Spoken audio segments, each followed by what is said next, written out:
ඉන්ද්‍රන් සහෝදරයා CCMP නාරංගිට පොලිසිය වැඩ කරද්දී ජනතා විමුක්තියේ පක්ෂයේ කවුරු ඔබ මුණ ගිහිලා පක්ෂයත් එක්ක සම්බන්ධකම් හදා ගන්නවා. ඔව්.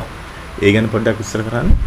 ඒ කියන්නේ දැන් මම පක්ෂයට සම්බන්ධ වෙන්න කලින් පොළොන්නරුවේනේ සම්බන්ධකම් තිබුණේ.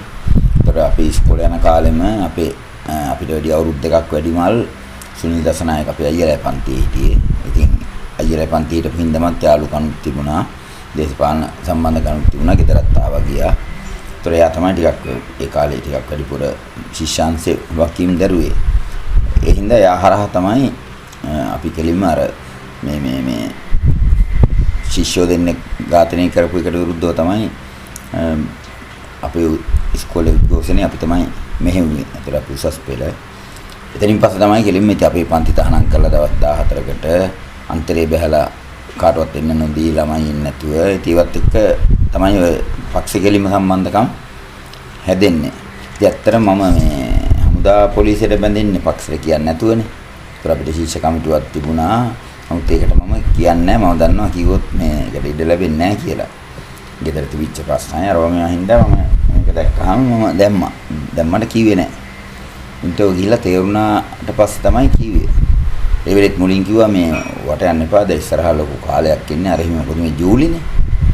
මේ 87 ජූලි. ඒතර ඉන්නේ මේ ඊටම බරපතල කාලයක්. නමුත් මම ඒක නොසලකා මම ජොබ් එකට ආවා. ඒ හින්දා පොඩ්ඩක් අර පොඩි හිතමනාපකම් වගේ ඒ ළඟම නෙමෙයි. වගේත් හැදිලා තියලා නමුත් ඊට පස්සේ නිවාඩු ගියා. නිවාඩු මාස 3මාරක් පළවෙනි කෝස් එක. ඒ නිවාඩුවෙන් පස්සේ ගියාම ඉතින් ඒවා ඉතින් ඉවර වුණා. ඊට පස්සේ ඉතින් කොහොමත් ඇවිල්ලා පුහුණුව කාලෙත් සුනිල් දසනායක මාදුරුවට ආවා ගියා. විසිට දැම්මා. ඒ සම්බන්ධකම එතන ඉඳන් තියාගෙන ගියා.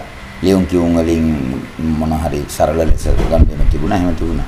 ඒතර මාදුරුවේ මාස 3මාරෙන් පස්සේ නැවත මාස 3මාරක් තිබුණා නාරහෙම්පිට පොලිස් CCMP එකේ.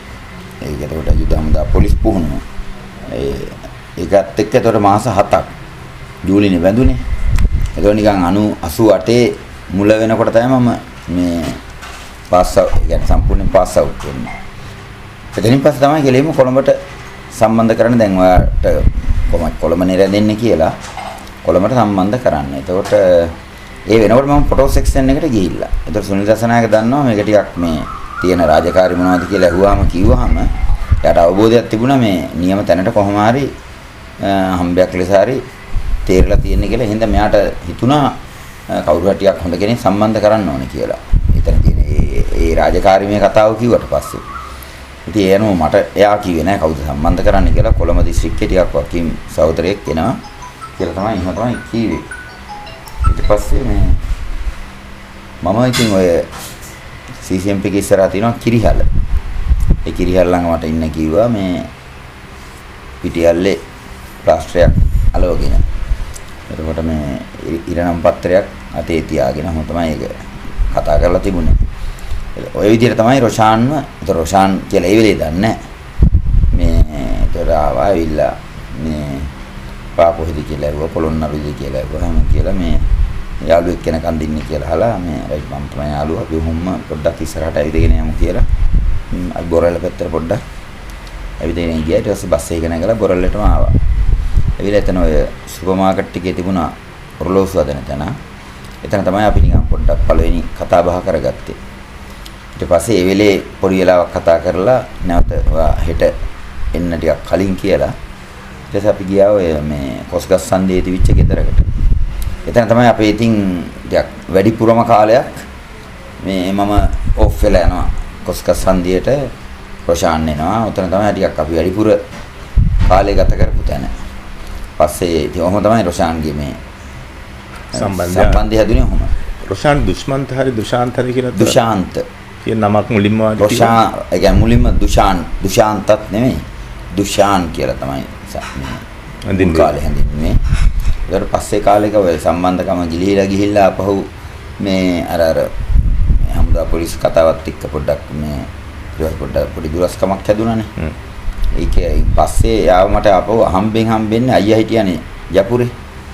ඒතර මම ඒ අතරේ ඉඩ ලැබෙන පරිදි මම ජපුරටත් යනවා. එක වෙලාවක ඔය කොල්ලෝ වගේ උස්සලා ආමිකෙන් මම්ම මැදිහත් වෙලා මේ අපේ අයියත් හිටියා ඒ උස්සපු කොල්ල ගොඩේ. ඒ තමයි මේ ජෝඩු ගම්පලට අර උඩු ගම්පලගේ මල්ලි. මේ අපේ CCMP යුනිට් එකේනේ. මිනිහට කියලා මේ එළියේ ඉන්නකොට කොල්ල වගේ අරන් ගිහලා අපේ අයියත් එතන ඉන්නවා. එහෙම කිව්වහම මේ මිනිහා කතා කරලා ඔක්කොම ඒතකොට එක දෙන්නේ නිදාස් කරන්න බෑනේ. ඔක්කොම නිදාස් කෙරුවා. ඒ වගේ සිද්ධි කීපයක් එක්ක එතන මාව හැමෝම දන්නවා.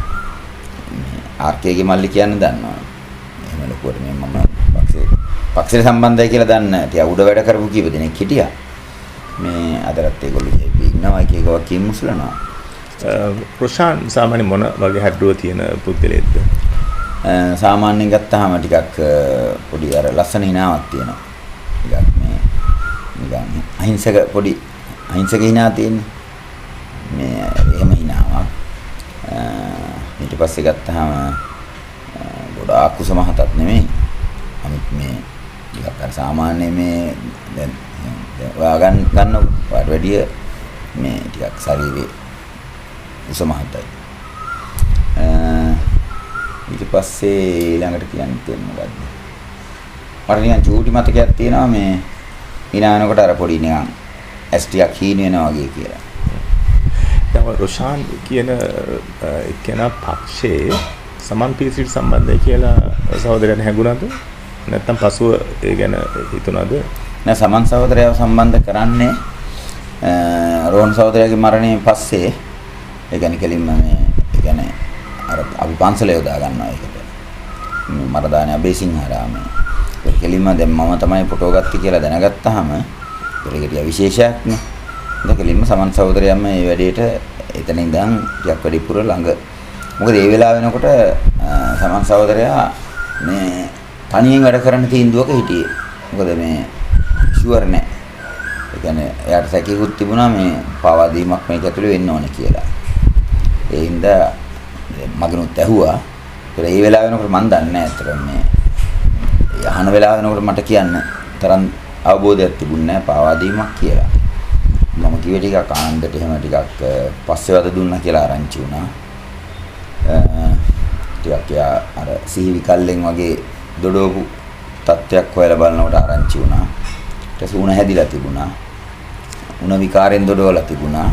මම සමන් සහෝදරයට කිව්වේ සමහර විට උන් ටිකක් උපරිම ඉන්ට් වැඩ හරියට කරලා මේ ඒ වෙලාවේ මෙයාගෙන් මොන හරි ගන්න ඇති කියලා තමයි කිව්වේ. මට වුණත් ඒ වෙලාවේ මේක පාවා දීමක් කියලා කියන සාධක මට තිබුණේ නැහැ.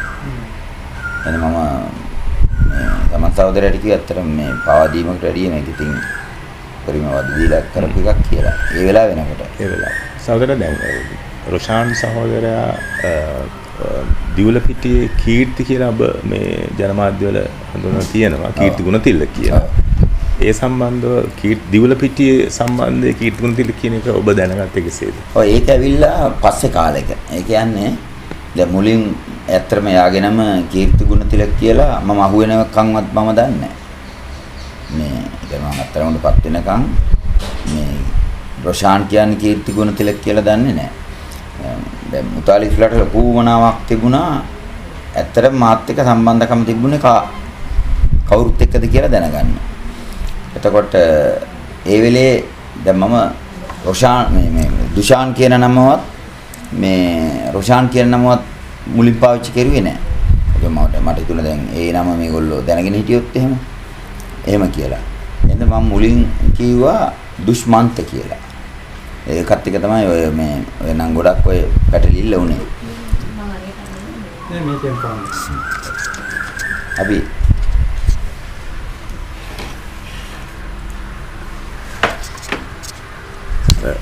අපි හිතමු දැන් රොෂාන් කීර්ති ගුණතිලක කියන නමින් පසුව ඔබ දැනගත්තේ අපි ඒ කතාව ඉවර කරමු. රොෂාන් කීර්ති ගුණතිලක කියන නම ඔබට දැනුනේ මේ කියන්නේ දිවුල පිටිය කියන එක කොයි අවස්ථාවේදී මොන වෙන්න පුළුවන්? වැඩිපුර මේ මොකද්ද මෙයාගේ කීර්ති ගුණතිලක තමයි මෙයා කියලා ධර්මන් තමයි වැඩිපුර මට මේ හැඩරුව අහලා විස්තර අහලා කොළඹ වැඩ කරපු කලාප අහලා ධර්මන් තමයි මුලින්ම කිව්වේ මේ මට හිතෙන්නේ නම් මේ අහවලා කියලා. එතකොට දැන් මම ඒ නමින් දැනගෙන හිටියේ නෑ ඇත්තටම. කීර්ති ගුණතිලක කියලා නමක් මම දැනගෙන හිටියේ නෑ. ඒතකොට මම එයාගෙන් ඇහුවා මේ කොයි D1ද මොකේද වැඩ කරපු කතාව. ඒතර යා ඒ වෙනකොට හොයාගත්තු තොරතුරු ටිකක් මට කිව්වා. ඒ කියනකොට මට එනවා දැන් අපි එක එක වැඩ කරපු තැන් තියෙනවානේ. දැන් ඒවා දැන් මේ සාකච්ඡාවට අදාළ නැති වුණාට ටිකක් විශේෂිත මෙහෙයුම්. ඒතර මේ මෙහෙයුම් එක්ක මේ හැම එකක්ම සම්බන්ධයි. මොකද දැන් ඒ දවස්වල පුළුවන් තරම් අපි ආයුධ ගත්තේ මේ ඇතුලෙන් තොරතුරුත් එක්කනේ. ඉතින් අපි ඒ જાති ගොඩාක් දේවල් කතා බහ කරලා තියෙනවා. සැලසුම් හදලා තියෙනවා. ඒතර ධර්මන්ට ලැබිච්ච සමහර තොරතුරුත් එක්ක මේවා කියනකොට මට හිතුණා මේ ප්‍රශාන් වෙන කවුරුත් නෙමෙයි මෙයා මේ කියන කෙනාම තමයි කියලා. හොඳයි. ඊට සහෝදර දැන් ප්‍රශාන් ගුණතිලක ප්‍රශාන් සහෝදරයා ඔබත් එක 88 අප්‍රේල් වගේ ඉඳලා 89 අවසන් දක්වාම එක දිගටම සම්බන්ධ තියන් යනවා. ඔව් ඒ කියන්නේ රෝහණ සහෝදරයාගේ ඝාතනය වෙනතුරුම තියන් යනවා. එතකොට දැන් ඒ සහෝදරයා ඔබට කියන්නේ අධ්‍යාපන කඳවුරු පන්ති වගේ දැනුම දෙන්න එහෙම යම්කිසි උත්සාහයක් කරාද ඊට අමතරව? නෑ ඒක අමාරුයිනේ දැන්. ඒකට හේතුව මම ෆොටෝ සෙක්ෂන් නිසාම අපිට නිවාඩු නැති තරම්. වෙන එතන තිබිච්ච කාර්යබහුලකම හින්දා ගනිවාඩුත් ඉඳලා හිටලා දවස් 3ක් විතර ගන්නවා යනවා ආයෙනවා. ඒ හින්දා දැන් කඳවුරු වගේ ඒවට කිසිම ඉඩක් තිබ්බේ නැහැ. ඊට අමතරව දැන් ප්‍රකාශන ජයිපේ රතු බලය රණබිම ආදි වශයෙන් ප්‍රකාශන ඔබට ලැබලා දුන්නද? නෑ ඒව කොහොමත් වෙවිලා. දැන් උදාහරණයකට ඒවා අපේ ගෙදරටත් ලැබුණා. ඒ කියන්නේ දැන් අපේ මල්ලි සම්බන්ධකම් තිබුණා පක්ෂෙට. අයියා සම්බන්ධකම් තිබුණා. මේ දෙන්නම. ඒතර අයියා කැම්පස් කාලෙත් තිබුණා. මල්ලි වෙනකොට ටිකක් මේ මට බයක් තිබුණා අයියටත් වැඩිය මල්ලිට මොන හරි වෙයි කියලා. මොකද මිනිහා වැඩ කරපු ශෛලිය ටිකක් ඕනට වැඩි අතිදාවනකාරී ටයිප් එකේ වැඩ. එහෙනම් කොහොමත් ඒවා දැන් මේ අතන ගත්තට මට ඒවා කියවන්න වෙලාවක් සහ තැනක් නැහැනේ. කැම්ප් එකේ ඒවා දුන්නාද එහෙම සහෝදරයා? සහෝදරයා එහෙම ප්‍රකාශනය යම දුන්නා. ඔව්. හරි. එතකොට දැන් උදාහරණයක් ගත්තොත් සමහර අර රංජන් විජේරත්නගේ කේස් එකේදී මේ එතකොට අර පොත් පවා ලැබුණා. වියට් කොන්වෙන්ට්ෝයි පොත පවා මේ ලැබුණේ එහෙම. එතකොට සමන් සහෝදරයා නෙවෙයි දීපොත් දුන්නේ නේද? මේක දුන්නේ වරුණ. එතකොට දැන් වරුණ සහෝදරයා සම්බන්ධ වෙන්නේ වරුණ කෙලින්ම සම්බන්ධ වෙන්නේ රෝහණ සහෝදරයා ඝාතනයෙන් පස්සේ. හොඳයි.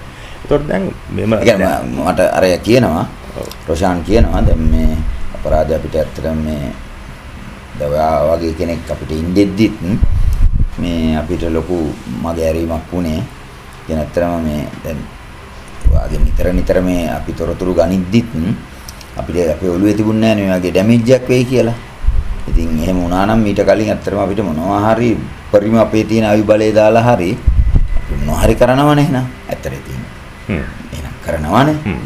ඒ නිසා ඉතින් අද වගේ ෆෝන් කියලා જાතියක් නැහැ මොකුත් නැහනේ. ඒතකොට ඉතින් අඩුම ගානේ ළඟ මොනවා හරි පණිවිඩයක් දෙන්න මිනිහෙක් මට හිටියේ නැහනේ. මං අඩු ගානේ නාරහෙන් පිටේ ඉඳන් යන්න ඕනේ. ඉතින් මේ කොස්ගස් සන්දියට යන්න ඕනේ. මොකද ඔය බොරැල්ල සම්බන්ධකම අතරමඟදී හම්බ සිද්ධියකින්ම නැති වුණා. ඒ කියන්නේ එතන මේ බොරැල්ල සුපර් මාකට් එක සම්පූර්ණ තිප්පොලක් වුණා ඉන්ට් එකේ. සීවිල් 10ක් ගත්තොත් ඒ 10න් 5ක්ම එලවන්නේ ඉන්ට් එකේ. ඊට අපේ ලොකු සෙට් එකක් නැති වුණේ බොරැල්ල සුපර් මාකට් එකවට. දවසක් මම මේ ඔරලෝසු හදන කෙනා ගාවට දැන් අද අපි දාන් ඉන්නවා හම්බෙන්න. දැන් මම එනවා නාරයන් පිට පැත්තෙන් බහැලා පඩිපෙළ නැගගෙන මම රාජගිරිය පැත්තේ බහැලා ඒ පඩිපෙළ බහැලා මම එනවා දැන් මට ප්‍රශාන්තව එහෙම පේනවා. ඒ පේනකොට එකපාරට මෙයා ආපු වේගෙන් මහැරුණා. ඇරලා ටක් ගාලා ආපහු පඩිපෙළ හොම් බෑගෙන යන්න ගත්තා. ඊට මට ටක් ගාලා හිතුනේ මේ මාව මගහැරියා කියලා. මට හිතා ගන්නත් බෑ මොකක්ද උනේ කියලා මම පොට්ටක් මෙයාව අල්ල ගන්න ඕනට අපෝ බලනකොට දැන් පේන්නේ නෑ. පස්සේ මම දැක්කටක් ගාලා බැලලා ස්ලෝ කරපු බස් එක දුවලා ගිහිල්ලා ඉස්සරහ දොරෙන් එල්ලෙනවා. නාරයන් යන බස් එක. ඊට පස්සේ මම ටක් ගාලා මේ එයා දැක්කේ නෑ. මම දුවලා ගිහිල්ලා පිටිපස්ස දොරෙන් එල්ලෙනවා. ඊට සෙනග හිටියා සෑන් හිටගෙනත් හිටියා. මම සෙනග කපාන ඉස්සරහට ගිහිල්ලා මම අන්තිමට ටිකක් ඒතර කිලෝමීටරයක් විතර ගිහිල්ලා බස් එක මං ඇහුවා මේ මාත් නැග්ගා මේ මටවත් කතා කරන්න ඕනේ කියලා. ඊට පස්සේ එහෙම බැස්ස අපි දෙන්නම. බැස්සම තමයි මෙයා කිව්වේ ඔය පිටිපස්සෙන් ආවේ සම්පූර්ණ ලොකු මේ ඉන්ට් එකේ අපේ කීප දෙනෙක්ම අල්ලලා දීපු මිනිහෙක් කියලා. එයා ඉන්නේ මාත් එක්ක කියලා සැක හිතුවේ නෑ කිව්වා. මේ එහෙම හිතන්නත් ඇති සමහර විට. මොකද ඒ කාලේ හැටියට එහෙම වෙන්නත් පුළුවන්. එයා මට කිව්වේ මට ආව ගැන සැකයක් හිතලා නෑ මං හැරුනේ මේ මිනිහම ආවඳුරගත්තොත් කියලා. නමුත් මට ඉතින් ඒ වෙලේ හිතුණා මේ මට එහෙම සැකයකුත් තියෙන්න පුළුවන් ඉතින්. දැන් මම එනවා ඉස්සරහින් අර කියන මිනිහ පස්සෙන් එනවා. බොහොම විට කියන්නේ රොෂාන් සහෝදරනේ බොහොම සූක්ෂම විදියට වටපිට නිරීක්ෂණය කරමින් තමයි ඔබත් එක්ක බොහෝ විට ගනුදෙනු කරේ. මොකද මේ ඒක ඇත්තටම මේ කොස්ක සන්දියේ තැන පවා මේ අර හම්බ සිද්ධියක් වෙනවානේ මේ මට දැන් මේ ඊයේ පෙරේදා අවුරුදු 35කට පස්සේ ඒ කොස්ක සන්දියේ ගෙදර මිනිස්සුන්ට ඉඳන් ඇවිල්ලා හම්බුණා. මම ගියා ගෙදර අවුරුදු 35කට පස්සේ. එයාගේ නෝන ඇවිල්ලා නැහැ නෝන රටමයි. එයා ඔය මෙතනින් පැන්න මේ සුගතදාසකේ. සුගතදාසකේ තිබුණානේ වද කඳුර. ඒකෙන් ඉනියා පැන්න. නෑ එයා එහෙම ඊට පස්සේ රට පැන්න. එයා කොහොමද අහුවෙන්නේ කොස්කසන්දි? කොස්කසන්දිට අහුවෙන්නේ එයා 82 ජනාධිපතිවර මේ දින පෙළපාලියේ අර ඉස්සරහින් ගිය අර මේ බල්ටි ගහන කට්ටිය. ඒ බල්ටි ගහන 4-5 දෙනා එක්කෙනෙක්. ඒගොල්ලන් ගෙදර තමයි පාවිච්චි කරුවේ. නමුත් ඒ වෙනකොට එයා මේ ගමේ කවුරුවත් මේ එයා ජීපී කරනවා කියලා එහෙම එකක් තිබුණේ නැහැ. ඒකට 82 නේ අර. ඒතර එයා නිකන් දැන් ජීපීත් එක්ක නෑ ටයිප් එකෙන් තමයි හිටියේ. එහෙනම් අපිට එතන කියන්නේ එතන පොඩි ආරක්ෂිත තිබ්බලා මේ එතන කොස්කසන්දියේ 아무තු ප්‍රදේශයක් නේ. පොලිසිය වුණත් නිකන් ආවට ගියට එන්නේ නැහැ. ඔව් එහෙම. එහෙනම් අපිට තමයි පාවිච්චි කරුවේ අර දවසක් යනකොට රොෂාන් එක්ක වැඩිපුර මේ විවේක පහඩුවේ කතා කරුවේ එතන. අර තැන් වල නිකන් හදිසි පණිවිඩ වලට යොදාගත්තා. ඇරෙන්න. සහෝදරයා දැන් රොෂාන් කියන සහෝදරයයි වර්ණ කියන සහෝදරයයි දැන් ආරක්ෂක හමුදා පක්ෂයට සම්බන්ධ සහෝදරන් එක්ක විතරක් ගනුදෙනු කරපු සහෝදරයන් කියලා ඔබට හිතුණාද? නෑ එහෙම නෑ. නමුත් අර මෙහෙමයි. ඒ කියන්නේ වැඩිපුර මිලිටරි පැත්ත රොෂාන් වැඩිපුර ඒ ගැන මේ හැදෑරුවා. මගින් පවා වැඩිපුර තොරතුරු ගත්තා. අනිත් පැත්තෙන් දැන් අපේ කමිටුව ගත්තාම ඒ කියන්නේ ඒකට වළක්වන්න බෑ මේ අපිට අර කමිටුව වල වැඩ කරන එක වෙන මේ අපිට ඕන වෙලාවට එකතු වෙන්න බෑ. අපේ නිවාඩු ලැබෙන විදිහට තමයි අපිට එකතු වෙන්නේ. ඒ හින්දාත් මේකේ ප්‍රශ්නයක් තිබුණා වෙන කමිටුවකට අපි සම්බන්ධ කරන්න රෙඩි හොඳයි කියලා ඒගොල්ලෝ හිතුවා. මාත් එක්ක ඔය පනවඩ කැම්ප් එකේ හිටියනේ. අය මරුණා යට කික්කේදී. කුමුදුලා වගේ 3-4-5 දෙනෙක් තමයි අපේ කමිටුවේ හිටියේ. අභ්‍යන්තර කමිටුවක් තිබ්බා. අභ්‍යන්තර කමිටුවක්. ඒ කමිටුවක් කැඳෙව්වේ රොෂාන්ද? රොෂාන්. ඒතර ආරක්ෂක හේතුන් මත පනාගොඩ මෙයාකේදී මම දිගටම කිව්වේ මේ ඔක මම නම් විරුද්ධයි කියලා. ඔක ලේසි නෑ කියලා. ඒක කුමුදු තමයි කිව්වේ මේ නෑ මේක අනිවාර්යෙන් පුළුවන් කියලා. ඒතර මම කිව්වේ අපේ කිට වැඩි ලේසි කියලා. අපේ එක තෝරගෙනත් ඉඳලා තමයි. ඒතකොට ඒ જાති වැඩවලට තමයි වැඩිපුර උදාහරණයකට තව වෙලාවක වෙන වැඩකට මොරටුවේ ඒක මම තමයි එතන තැන කිව්වේ මගේ යාළුවෙක් ඉන්නවා මොරටුවේ කවුරුත් නැද්ද කියලා ඇහුවා පොඩි වැඩකට. එතකොට මගේ ගමේ යාළුවෙක් ඉන්නවා මිනිහා ගක්කලයි ගෙදර ඉන්නේ. අපිට ඕන එතන මේ මිනිහා ගමේ ජීපී කෙරුවා. අපිට ඕන යා කාමරේ මොනවා හරි කරගන්න පුළුවන් කියලා. ඊට අපි නිකන් ඒ කාමරේ රෑ පොඩි වැඩක් කෙරුවා. පස්සේ තමයි අපි දැනගත්තේ මේ ඒ අල්ලපු ගෙදර ඉඳලා තියෙන SP කෙනෙක්. අපේ එකත් අන්තිමට තමයි ඕක කිව්වේ. ඒ වගේ හුඟක් වැඩ මිලිටරි වැඩම තමයි. ඒතකොට සහෝදරයා දැන් රොෂාන් සහෝදරයාත් එක්ක ගනුදෙනු කරන කාලේ ජයිපී ආරක්ෂක හමුදා සම්බන්ධව යම්සි තීරණයක් අරගෙන ඔබට ඒක සංනිවේදනය වුණේ කෙසේද? ඒ කියන්නේ රොෂාන් හරහාවද නැත්නම් පස්සේ යම් මේ පිටින් ආවද මොකක්ද මේ පළවෙනිම දේ අපි සංනිවේදනය කරමු අපි අර කියපු කමිටුව. ඔව්. ඉතින් ගාමිණීගේ අයමන හිටියේ. ඒතර 3 දෙනෙක් කමිටුවක් තමයි 4 දෙනෙක් හිටියා. එක වෙලාවක එක්කෙනෙක් ට්‍රාන්ස්ෆර් ගිහිල්ලා එයා පොඩ්ඩක් කාලයක් නැතුව ගියා. එතකොට කුමුදු මැරෙනකන් ඔබ කියන විදිහට අපි CCP කඳුරුතුර කමිටුවක් පවා පිටවන තරම් අපිට හමුදාගේ සහායට රස් හිටියා. නෑ දැන් ඒකට තව එකතු කරගමු කියලා රොෂාන් දිගට කිව්වා. අපේ ඔය දැන් මම ටික වෙනකොට කැම්ප් එක ඇතුලේ කීප දෙනෙක් එක්ක ලින්ක් එකක් හදාගත්තා. පොඩ. නමුත් ඒගොල්ලෝ හැම වෙලේම බයයි. ඉතින් රොෂාන් එක වෙලාවක් කිව්වා අපි උන්වත් මෙතෙන්ට ගමු කියලා. මම දිගටම කිව්වා මේ ඒගොල්ලෝ තාම මේ පොඩි එකකට වුණත් ගැස් වෙනවා. එඳ ඕනේ නෑ කියලා. එතකොට ඒ කියන්නේ දැන් ඒ වගේ වැඩවලදී වැඩිපුර මෙයා තමයි ටිකක් මේක බිලේ. නෑ එහෙමනම් ප්‍රශ්නයක් නෑ මට රෑ කීයට ගියත් එහෙමද ප්‍රශ්න. ඔය අපි වැඩ ඉවර වෙලත් හැමදාම නගින්නේ. ඔව් මම දන්නවා. හරය වෙලා. තරක් තරමට වයිට්මන්ට් යනවා. ඉන්ද්‍රන් සහෝදරයා දැන් මේ රොෂාන් සහෝදරයා දැන් ඔය හමුදා තීරණ සම්බන්ධව ගත තීරණය ඔබට දැනුම් දුන්නාද? ඒ කියන්නේ මොකක්ද මේ පක්ෂය ගත්ත ඒ වෙනකොට ඒක තමයි මම කියන්නේ ගියේ දැන් කමිටුවේදී ඔක මේ අපිට දැනුම් දුන්නා මුලින්ම. මොකක්ද ඒගොල්ලෝ ඇත්ත ගත් තීරණය? නෑ ඒගොල්ලෝ කිව්වේ දැන් මේ යන විදිහට විවිධ ප්ලෑන් ආණ්ඩුව හදලා තියෙනවා කිව්වා. ඒකට හමුදාව ලව්වා අර ඒවා ටිකක් තොරතුරු ලැබිලා තිබුණා. ඒ කියන්නේ හමුදාව ලව්වා හමුදා පවුල් මේ වලට තෝරගත්තු පවුල් වලට මොනවා හරි කරන්න ප්ලෑන් ඊශ්‍රායලෙන් දී උපදේශ මත වැඩ කරන ඒවා.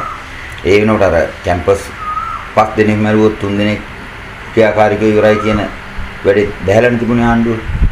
ඒක ඊශ්‍රායලයේ කෙලින්ම දීපු උපදේශයක් මොසාඩ් එක. ඒවා එක ක්‍රියාත්මක කරමින් ගියේ. හැබැයි ඒවට හමුදා පවුල් වල මේ හමුදාවේගේ සපෝට් එකක් තිබුණේ නැහැ. දැන් අපිට උනත් නිවාඩු යන්න ඉන්න එකතු කරලා කියනවා මේ උඩින් ඇවිල්ලා තියෙන ඕඩර් එකක් නිවාඩු යන හැම කෙනෙක්ම 3 දෙනෙක්වත් ගැන තොරතුරු අරන් එන්න ඕනේ කියලා. කියලා අපිට ඒ දවස් වෙනකොට නිවාඩු යන්න ඉස්සෙල්ලා දැන් කියනවා. ඉතින් අපිත් හිතේ තේනවා දැන් මොකද කරන්නේ අර එහෙම කියලා අනිත් ඒුත් නේ ඇවිල්ලා කියනවා මේ එව්වා සර් එහෙම ඉතින් මේ කවුරුත් එහෙම ගමේ අය කියන්නේ දන්නේ නැහැ කියලා අර එහෙම කියලා. අපි දන්නවා. අපි යාළුවොත් දන්නවා. එහෙම කිව්වේ නැහැ. දැන් ඔහොම ඉඳලා එක දැන් අර මේ ටිකක් හමුදා කරපුම් වැඩි වුණානේ. ආණ්ඩුවේ මෙහෙම වැඩි වුණා. ඒ හින්දා ඒක කියන්නේ හමුදා අරහන ක්‍රියාත්මක වෙන්නේ. ඒතකොට එක වෙලාවක කමිටුවේදී දැනුම් දුන්නා මේ දැන් හමුදාව සම්පූර්ණයෙන් මේ එක උපදේශ මත සම්පූර්ණයෙන් හමුදාව දැන් අපිව මර්ධනය කරන්න පටන් අරන් තියෙන්නේ. ඒ හින්දා අපි තීන්දුවක් ගත්ත හමුදාවයට අයින් වෙන්න කියන්න කියලා.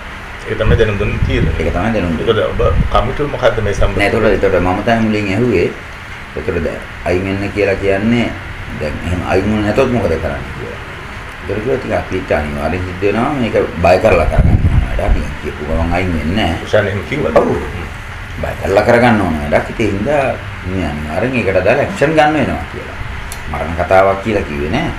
ඒකට දාලා ඒක බය කරලා තමයි අයින් කරගන්න වෙන්නේ. ඉතින් අනිවාර්යෙන් ඒකට ඉතින් අයින් වුණ නැත්නම් ඇක්ෂන් ගන්න වෙනවා. ඉතින් එතකොට ඒ වෙලාවේ ওই ප්‍රශ්නේ දිගට ඇදුණා. ඉතින් මමයි තව කුමුදු කරුණ කිව්වා. මම කියද්දී දැන් කුමුදුත් මම කියන්නේ අනුමත කරනවා. උදාහරණයක් මම කිව්වා ඉතින් අර කතාව අපි නිවාඩු යනකොට අපිට ඕඩර් එකක් දීලා යවන්නේ. ඉතින් අපි දැනුවත්ව කවුරුවත්ම මේ එහෙම කෙරුවේ නැහැ. ඒක ඔය කලාතුරකින් එක දෙන්නෙක් කරපු වැඩක් තිබුණා. ඔය අපේම CCMP ආදෙත් කියන තැන කුරුණෑගල අර DC එකේ ගියේ. DC එක රැස්සෙච්චලා කර RDF විදියට මාළු වෙලෙන්ද විදියට ගිහිල්ලා දෙන්න කියනවා. ඒකෙදිම මේ අපේ කාණිවාඩු ගිහින් කරපු වැඩක්. කවුද එතන හිටියේ? ඒ කියන්නේ දැන් අර කුරුණෑගල මේ දිස්ත්‍රික් කමිටුවේ කීප දෙනෙකුයි ආසන කමිටුවේ කීප දෙනෙකුයි එක තැනම මැරෙන්නේ. ඒ ඩ්‍රෝන් සහෝදර සිද්ධියෙන් පස්සේ නෑ ඩ්‍රෝන් සහෝදර ඉන්න කාලේ. ලොකු මේ එක තැනක යන්නේ කීප දෙනෙක්. ඔය තීරණයත් එක්කනේ. ඒතකොට ඒ තීරණය ගන්න ඉස්සෙල්ලා වෙච්ච එකක් ඕක. අර ඒ වලින් ආවා දැන් මේ කෙලිම අමදාව බහැලා ගේමක් දෙනවා කියන එක. පෙර සිද්ධිය ගත්තොත් එහෙම ඒක ඇත්තම ගත්තොත් ඒක එතකොට ක්‍රියාකාරීකව ගොඩක් එක තැන තමයි මැරුනේ. මොකද පස්සේ තමයි කුරුණෑගල කොහෙද සිද්ධියක් දෙන්නේ? මට මේ මලගෙදරත් මම මලගෙදර කියන්නේ නෑ. ඊට පස්සේ අපේ කා ආපහු ඊළඟතරේ ගියම නෑ. අපේ මෑන් ගෙදර යනවා. ගෙදර ගිහිල්ලා දවස් දෙකක් විතර ගෙදර ඉඳලා කුරුණෑගල මට දැන් ඒ ගමන්ට ඔළුවට එන්නේ නැත්තේ.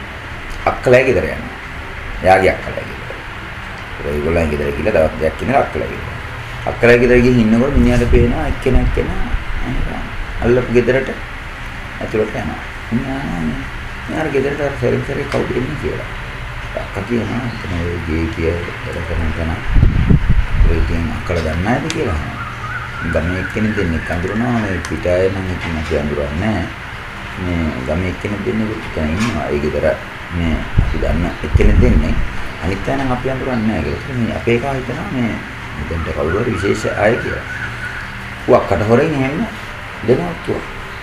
ඉන්න අරුන් මාළු විකුණන අය විදිහට ගම් මාළු පෙට්ටි බැනගෙන ඒකෙන් එක හංගගෙන එහෙනම් මේ පාරවල් දෙකක් තියෙනවා. ඒ දෙපැත්තෙන් බයික් දෙක මාළු විකුණන අය විදිහට දෙන්නෙක් කෙනා මම ඇවිල්ලා තව සෙට් එකක් වෙනවා. වට කරලා තියෙන ඔක්කොම ඉඳලා. ඒ තමයි ඔය ටිකක් අපිට වෙච්ච ලොකු ඩැමේජ් වලින් එතනින් පස්සේ අර තීන්දුවක් ගත්තනේ කමිටු වල සියලු දෙනා එක තැන එකතු වෙන්න එපා කියලා. දැන් ඒක CCM එකේ දැන් ඉඳපු හමුදාවේ කෙනෙකුට නිමාඩු ගිහිල්ලා ඒ වැඩේ කරන්නේ. අපේ ගාන නිමාඩු ගිහිල්ලා අක්කලයි ගෙදර ඉඳලා උගේ ගෙදර ඉඳලා අක්කලයි ගෙදර යනවා. අක්කලයි ගෙදර ගිහිල්ලා අර ඇහැට දැකපු එක තමයි ඒතකොට ඒක දැන් හමුදාවේ එහෙම වුණත් ඉන්නවනේ. ඔව්. උන්තර ඒ වගේ සිදුවීම් වලින් ආවා හරි කරන්නේ. ඒ කියන්නේ තීරණය ගන්න පදනම් වුණා කියන්නේ. ඉතින් ඇත්තටම දැන් ඊට පස්සේ සහෝදරයෙක් ගෙදර මාකරි ගැටලුවක් කියලා රොෂානාරා මාකරි මේව කරාද? ඔව්. ඒ මොකක්ද ඒ සිද්ධි පොඩ්ඩක් අපේ ගෙදරට ඔය දැනුත් මේ ඉන්නවා මේ නුවර හොස්පිටල් එකේ ඇටෙන්ඩන්ට් කෙනෙක්. මේ මාත් හිතවත් දැන් ඉතින්. ඒකට නිකන් අර නිකන් හිටපු කොල්ලෝ හරියට ඉගෙන ගත්තේ නෑ. සාමාන්‍ය පිළිම පස්සේ තේල්ලලා පස්සේ අර ගහිට බඩු ඉතින් ඔය જાති ගොඩාක් ඔය කාලේ වෙනකොට අර ෆෝම් වල ආපු කාලේ. ඒතර තීන්දුව එතකොට අරන් තියෙන්නේ. හමුදා පවුල් වලට ඉල්ලා අස් වෙන්න කියලා. ඒතර අපේ ගෙදරට එන්නේ ඔය කියන ඇටෙන්ඩන්ට් ඉන්න මෑන් එක තව 4 දෙනෙක් හෝ 3 දෙනෙක්. ඇවිල්ලා දොරට තට්ටු කරලා දොර ඇරියාම ගෙදරට එනවලු. ඔය ඇටෙන්ඩන්ට් ගාව තිබුණ ගෙනෙඩ් එකක්ලු. තව ගල් කටස් දෙකක් දෙන්නෙක් ගාව තිබුණලු. කියලා අම්මට කිව්වලු පුතාට කියපන් තව සතියක් දවස් 3ක් ඇතුළත හමුදාවෙන් ඉල්ලා අස් වෙන්න කියලා. බෙල්ලට ග්‍රැනේඩ් එක තියලා. එහෙනම් අම්මට ඒ කාලේ තිබුණා නිකන් එහෙම ෂොක් එකක් ආපු ගමන් මේ සීන නැති වෙනවා. අම්මා එහෙම සීන නැතුව ඇట్లా. ඊට පස්සේ අපේ ආ දන්නවා අර යකඩ කැල්ලක් කට දාලා රෙන්නවා. ඒවා දඟල ඉඳිද්දී අරුන් ඒවා මොනවත් සත පහකටවත් ගණන් ගන්න නැතුව උන් කියලා මේ මිනි මරලා හම්බ කරපු සල්ලි වලින් හදපු ගෙවල්. එතකොට නිකන් ඔය දැන් තියෙන ගයක් වගේ ගයක් තිබුණෙත් නෑ. තාත්තා කැමති තැන් වලින් තාත්තා බැඳපු බිත්ති මෙහෙම ගිහිල්ලා තියෙනවා. ඒවා කෙලින් කරන්න මෙන්න මෙච්චර විතර බිත්ති මහත් වෙනකන් සිමෙන්ති පුරවලා හදපුවා. නිකන් එහෙමෙන් හදපු ගයක් තිබුණේ. මේ එක තැනක ඕලු කෑල්ලයි තව තැනක තහඩුයි ඔහොම. ඊවලුත් නෙමෙයි. ඒතකොට කියලා තිබුණේ මේ මිනි මරලා හම්බ කරපු සල්ලි වලින් හදපු ගෙවල් අර ඉන්නේ කියලා කෑ ගහලා තමයි උන්නේ. ඒතකොට මේක කිව්වා මට කතා කරලා කිව්වා නිවාඩු එහෙම වෙන්න එපා. මෙන්න සිද්ධියක් වුණා කියලා. මේ ඊට පස්සේ ඒක සාදර රොෂාන් කිව්වා. ඔව් රොෂාන්ට කිව්වා මම ඉතින් පොඩ්ඩක් ෂොක් වුණා. මම එනම ගෙදරට යනවා. ඉතින් අම්මා වැඳ බස් එකට ආපහු ගෙන ආපහු යන්න කියලා කියනවා. මම පළවෙනි දවසේ හිටියා. ඒකවා කියද්දි ඇත්තටම ගියේ ටිකක් කරාරටි නේ. මට අර මංගලෙන් පිස්ටල් එකක් නෝකත් අහන් ගියා. මට ඒක ටිකක් අර ටිකක් ඕන නැති විදියට වැදුනා. මොකද ඒනොට අපි දැන් අර තීන්දුවට විරුද්ධව හැප්පිලානේ. හැප්පිලා එතන ටිකක් නරක දෙබස් ගියා. ඔයගොල්ලෝ තාම දේශපාලනිකව ඔයගොල්ලෝ කොච්චර දේශපාලනය කරුවත් ඔයගොල්ලෝ තාම මිලිටරි මානසිකත්වයේ මිදිලා නැහැ කියලා තමයි රොෂාන් කිව්වේ. ඒ වචනම මට මතකයි. ඔහොම කිව්වේ. මිලිටරි මානසිකත්වයේ මිදිලා නැහැ. ඒ මානසිකත්වයේ තියන් තමයි ඔයගොල්ලෝ වැඩ කරන්නේ කියලා. ඒකට මම ඉතින් දිගට කරුණු කිව්වා. මං කිව්වා ඇතුලේ ඉන්න අපි දන්නේ සහෝදරයා මේ දැන් ඔය හුඟක් අය ඇත්තට පක්ෂයට කැමති කියලා. එහෙනම් අපේ බිලට් වල පවන කැසට් පටිය කී දෙනෙක් දානවද කියලා අපි දන්නේ. ඒවත් සිද්ධිය දානවා. දැන් අපේ බිලට් වල ගත්තොත් එහෙම පවන එහෙම නිතර එනවා. හරිද? ඉතින් ඒකට මේ ඉතින් දැන් උන්ට මේ තීන්දුව බලපානවා. උන් කිව්වම මම නම් මේ සෑහෙනලා කැප්පුණා. ඉතින් අර එහෙම කියලා මේගොල්ලෝ ඊට පස්සේ කුමුදුල හැම ඊට පස්සේ නොකර සද්ද හිටියා. ඔය සාමාන්‍ය වෙන දේ නෙති. ඔව්. නොකර සද්ද හිටියා මම හැප්පුණා. ඊට පස්සේ ඉතින් කොහොම හරි මේගොල්ලෝ මේ මට ඊළඟ පණිවිඩ දුන්නේ නැහැ. දැන් සහෝදර දැන් ඒ තිබ්බත් එක්ක හමුදාවේ ඉඳපු අපේ අක්ෂේත හිතවත් කට්ටියගේ මානසික නිලදෙන්නා.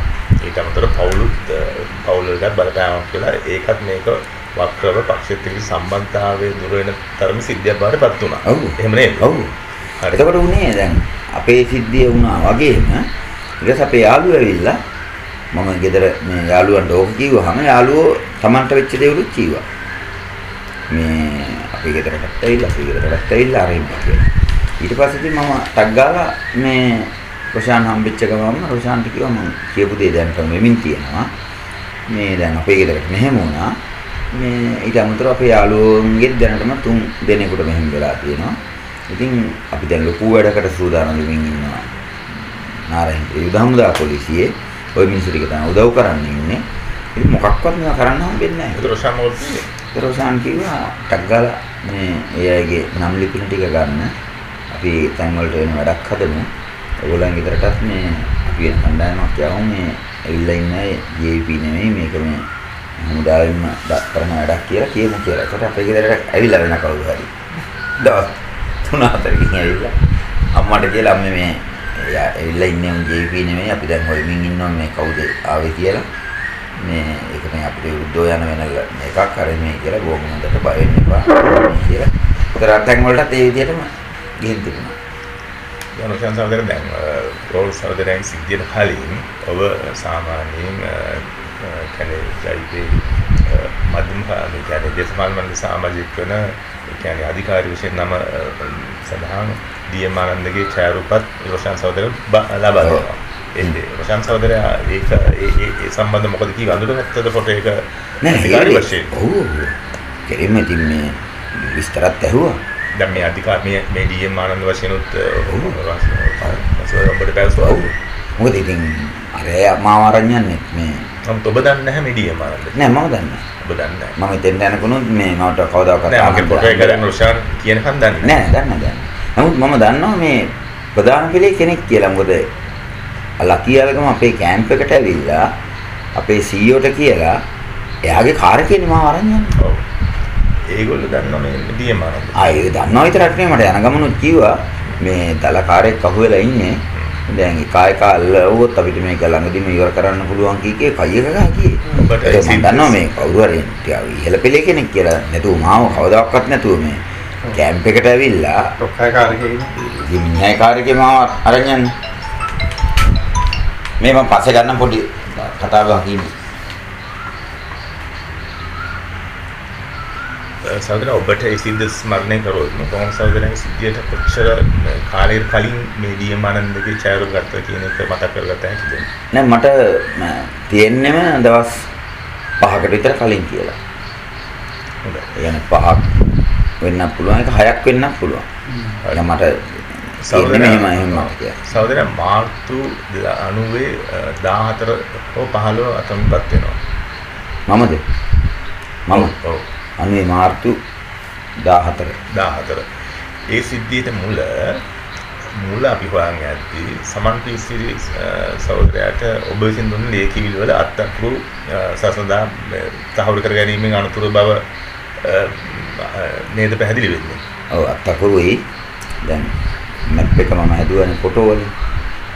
කියන්නේ ඔය සමහර ඇටැක් වලදී දැන් නිකන් කොච්චර මෙහෙම මේ හතරස් කොටුවකින් මේ අහවල් ගොඩනැගිල්ල කියලා කිව්වට ඒක අධ්‍යයපත් වුණාම වාත බුත් නැතුව ඒ දිව ඒ හොමත් දෙකින් ගොඩාක් තියෙනවා. මම හිතුවා මේක හොඳටම දැන් කරන්නනේ හදන්නේ. ඒ වෙනකොට අපිට තිබිච්ච ආයුධ නැතුව ඉතියේ ආයුධ හොඳටම හිඟ වෙලා තිබුණේ. ඒ නිසා දැන් මේක කොහොමද හොඳටම කරන්න ඕනේ. මම හිතුවා අර අද්දකින් එක්ක ෆොටෝ වලිනුත් වෙනම මැප් එකක් හදන්න. එකක් ඇඳ නිකන් සාමාන්‍ය ලෙස එහෙම. දැන් උදාහරණයකට මේ ආමරිය නම් ආමරියෙන් ෆොටෝ එකක් ගොඩනැගිල්ලෙන් ෆොටෝ එකක් වෙනවා. ඒක ෆොටෝ වලින් හදපු එක. ඒක දැන් රොෂාන් සහෝදරයා හරි පක්ෂයේ ඒකට උපදෙස් දුන්නේ නැද්ද? ඔබගේ අත්අඩංගුකෝ මේවා ඔබගේ අනන්‍යතාවය තහවුරු නොවන ආකාරය සකස් වූ බව. එහෙම එකක් නැහැ. උදේ සහෝදරයා දැන් මම නැවත ප්‍රශ්නයක් අහුවොත් ඔබ අත්අඩංගුකත් වීමේ සිද්ධිය මුල මේ ආකාරයට සමන්විතී සහෝදරයා දුන්න ඊයේ කියලා මුල් වෙනවනේ. ඔව්. එතන යම්සි විදිහට අනාරක්ෂිත බවක් අපරිසහාරී බවක් තිබ්බ නිසා නේද ඔබ අත්අඩංගුකත් උනේ. ඔව් ඉතින් දැන් සමහර ඒවා ගත්තොත් දැන් අපිට පස්සේ හැරිලා බලද්දී කියන්න පුළුවන් දැන් මේවයි මෙහෙම චෙක් වුණේ නැත්තේ කියලා. දැන් උදාහරණයකට එතකොට මටත් ඒ චෝදනාව වෙනවනේ. දැන් මම උදාහරණයකට කිව්වොත් කලර් ෆොටෝ අපේ ලැබ් එකක් තිබුණේ නැහැ. අපි කලර් ෆොටෝ සුද්ධ කෙරුවේ මරදානේ ෆොටෝ සෙන්ටර් කියන තැනින්. ඒතර එක වෙලාවක මම දීපු ෆොටෝ වල දැන් මම ගිහලා ඕඩර් එකක් දුන්නාම මේ කලර් ෆොටෝ වලට මරදාන ෆොටෝ සෙන්ටර් වලට මගේ නමින්නේ ඕඩර් යන්නේ. ඒතර අර කවරේ මගේ නම ලියලා තමයි ඕඩරේ තියන්නේ. ඒතර මම ඒ කවර එක ෆොටෝ දාලා තමයි දීලා තියෙන්නේ. ඒතර එහෙනම් ආපහු අනිත් සමන් සහෝදරය ඇතුළු ආයෙ පැත්තකින් තියන්නකෝ.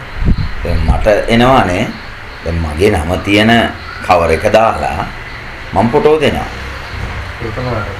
ඒතර දැන් ඒක පස්සේ හිතනකොට හරි තමයි. ඒ කියන්නේ ඒ වගේ භයානක මාත්‍යරදීමක් නේ. භයානකත් වැරදීමක්. ඉතින් ඒතකොට ඒකෙන් වෙච්ච දේ තමයි මේගොල්ලෝ ෆොටෝ සෙන්ටර් එකට ආවා CID එකෙන්. ඒ ඇවිල්ලා ෆොටෝ සෙන්ටර් එකෙන් නිකන් යාළුවෙක් විදියට මේ ඉන්ද්‍රානන්ද මේ පැත්තට අද එනවද කියලා ඇහුවා. ඇහුවාම මිනිහා කියලා මේවා කවුද කියලා. අපේ ගමේ මේ ඉන්ද්‍රානන්ද මම මේ වැඩකට ආපු ගමන් මේ මෙයා මෙතනත් එනවා කියපුවා මේ බෝඩ් එක දැක්කහම දැන් වැඩ හරින වෙලාවනේ කියලා. ෆොටෝ සෙන්ටර් එකේ මාත් හිතුවත් ඉතින් මිනිහා දන්නේ මම වැඩ කරන කතාවක්. මේ ෆොටෝ සෙන්ටරේ මෑන් මිනිහා කිව්වා කියලා තියෙනවා රැයට මේ තව විනාඩි 10ක් 15ක් ඉන්න අනිවාර්යෙන් අද ඕඩර් එකක් තියෙනවා අරන් යන්න ඕක ගන්න එනවා මං කියලා. මිනිහා ඔරලෝසුව බලලා බෑ දැන් බස් එකක් තියෙනවා පොළොන්නරු යන්න ඒක යන්න ඕනේ. මේ ආවම කියන්නකෝ මේ ගමේ යාළුවෙක් ආව මගේ හැරිරෝ කියපු ගමන් ඌ දන්නවා අර මේ කියලා මූ ගියා. මිනිහා ගිල විනාඩි 3ක් හෝ 4ක් යනකොට මම ආවා. ඒතර අර ටක් ගාලා අයියෝ තව විනාඩි කිහිපකින් ආවනම් කියලා ටක් ගාලා ඔහොම කියලා ඊට පස්සේ ඉතින් මේ මම හවා දැන් ඉතින් කලින් ආවනම් කියලා ඉතින් ඊට දැන් මට ටක් ගාලා ආවා මේ කිසිම යාළුවෙක් දන්නේ නැහැ මේ කොහෙවත් නැති මරදාන ෆොටෝ සෙන්ටර් එකක්. මම කාටවත් ඔබ කියන්නේ හේතුවකුත් නැහැ. ගමේ උන්ට හේතුවක් නැහැ නේ එහෙම එකක් කියන්නේ. ඒතර මට ටක් ගාලා කරන්ට් එක දුන්නා කියලා ආවා එක. ඊට පස්සේ මම ඇහුවා මේ කොයි වගේ අඩුව තියෙන රැවුලවපු කිව්වම කළුවෙක් කෙනෙක් අයියෝ හඳ මේ අලුවෙක් අපරාධ මේ කොයි පැත්තටද ගියේ කියලා ඇහුවා මිනිහා අර මරදාන ෆොටෝ සෙන්ටර් එකේ තියෙන මගී පාලම උඩ මිනිහා එතන ඉඳන් අර පාරවල් ඔක්කොම මම බැලුවා අන්න අරයද කියලා ඇහුවා. ඒතකොට මිනිහා බහැලා කොටුව පැත්තට මම පයින් යනවා මගී පාලම බහැලා මම මේ බෝඩ් එක ගන්න පස්සේ එන්න ඕක වල්ලා ගන්න ඕනේ කියලා මම දරපට ගාලා බහැලා හයියෙන් දුවනකොට මිනිහා වීල් එකකට අත දැම්මා මාත් අත දැම්මා දබ්බසක තමයි ඉන්ටෙක් කෙනෙක්. ඉතින් මිනිහා ගිහින් අතර උනේ CID මූලස්ථාන බැල මිනිහා ගියා. ඒතර තමයි මම දැනගත්තා ඒ කියන්නේ මොනවා හෝ හේතුවක් නිසා ඒතර එකම හේතුව අර කවරේ නෑ එතකොට මේ කලර් print කරේ ඔෆිෂියල් විදිහට හමුදාවේ වැඩක් විදිහට තමයි print කරේ. ඔව් ඒක තමයි නම දුන්නා. ඒ කියන්නේ මමමනේ හැමදාම එතෙන්ට අරන් යනවා කලර් ඕඩර්ස්. ඒතර ඒවා සාමාන්‍ය කලර් වලින් ගන්න ඔය මේ සැකසහිතයි ඒව නෑ. ඒක ගන්නෙම black and white ඒවා ඉතින් ඔෆිෂියල් විතරක් නේ සීක්‍රට් නේ. ඔය තියෙන්නේ හමුදා නිලධාරීන්ගේ වෙඩින් හමුදාවේ එක එක යුනිට් වල පාටි හරිද? ඒවා තමයි මේ කලර් ෆොටෝ කියන්නේ. හමුදාපති යන සංචාර ඒවටත් මම යනවනේ. ඒවා දෙන්නේ ඔය දැන් උතෙන්ද ලැබ් එකට එන දැන් ඔය දැන් ක්ලාස් පොලිසියෙන් හරි එන්නේ මොන වගේ කාලයකද? ඒ කියන්නේ 90 ඔය ඇවිල්ලා අහුවෙන්න මාසෙකට විතර කලින්. ඒ කියන්නේ රෝන් සිද්ධියෙන් පස්සේ. ඔව්. හරි. දැන් රෝහණ සිද්ධියෙන් පස්සේ දැන් සහෝදරයා අතන ගන්න මාර්තු 14. ඊට පස්සුව තවත් හමුදාවේ මෙතන ධර්මනික ප්‍රතිතිබ්බ හමුදාවේ 6 දෙනෙක් ලැයිස්තුවක් ඔබ විපස්සේ අතන ගත්ත බව. එතන ඒ ඉන්න ලැයිස්තුව මෙතන තියෙනවා. ඒකෙත් පක්ෂයට සම්බන්ධ කට්ටියක් එහෙම නැත්නම් රොෂාන් ගනුදෙනු කරපු කට්ටියක් එතන ඉන්නවනේ. ඇත්තට රොෂාන් ගනුදෙනු කරුවේ නැහැ.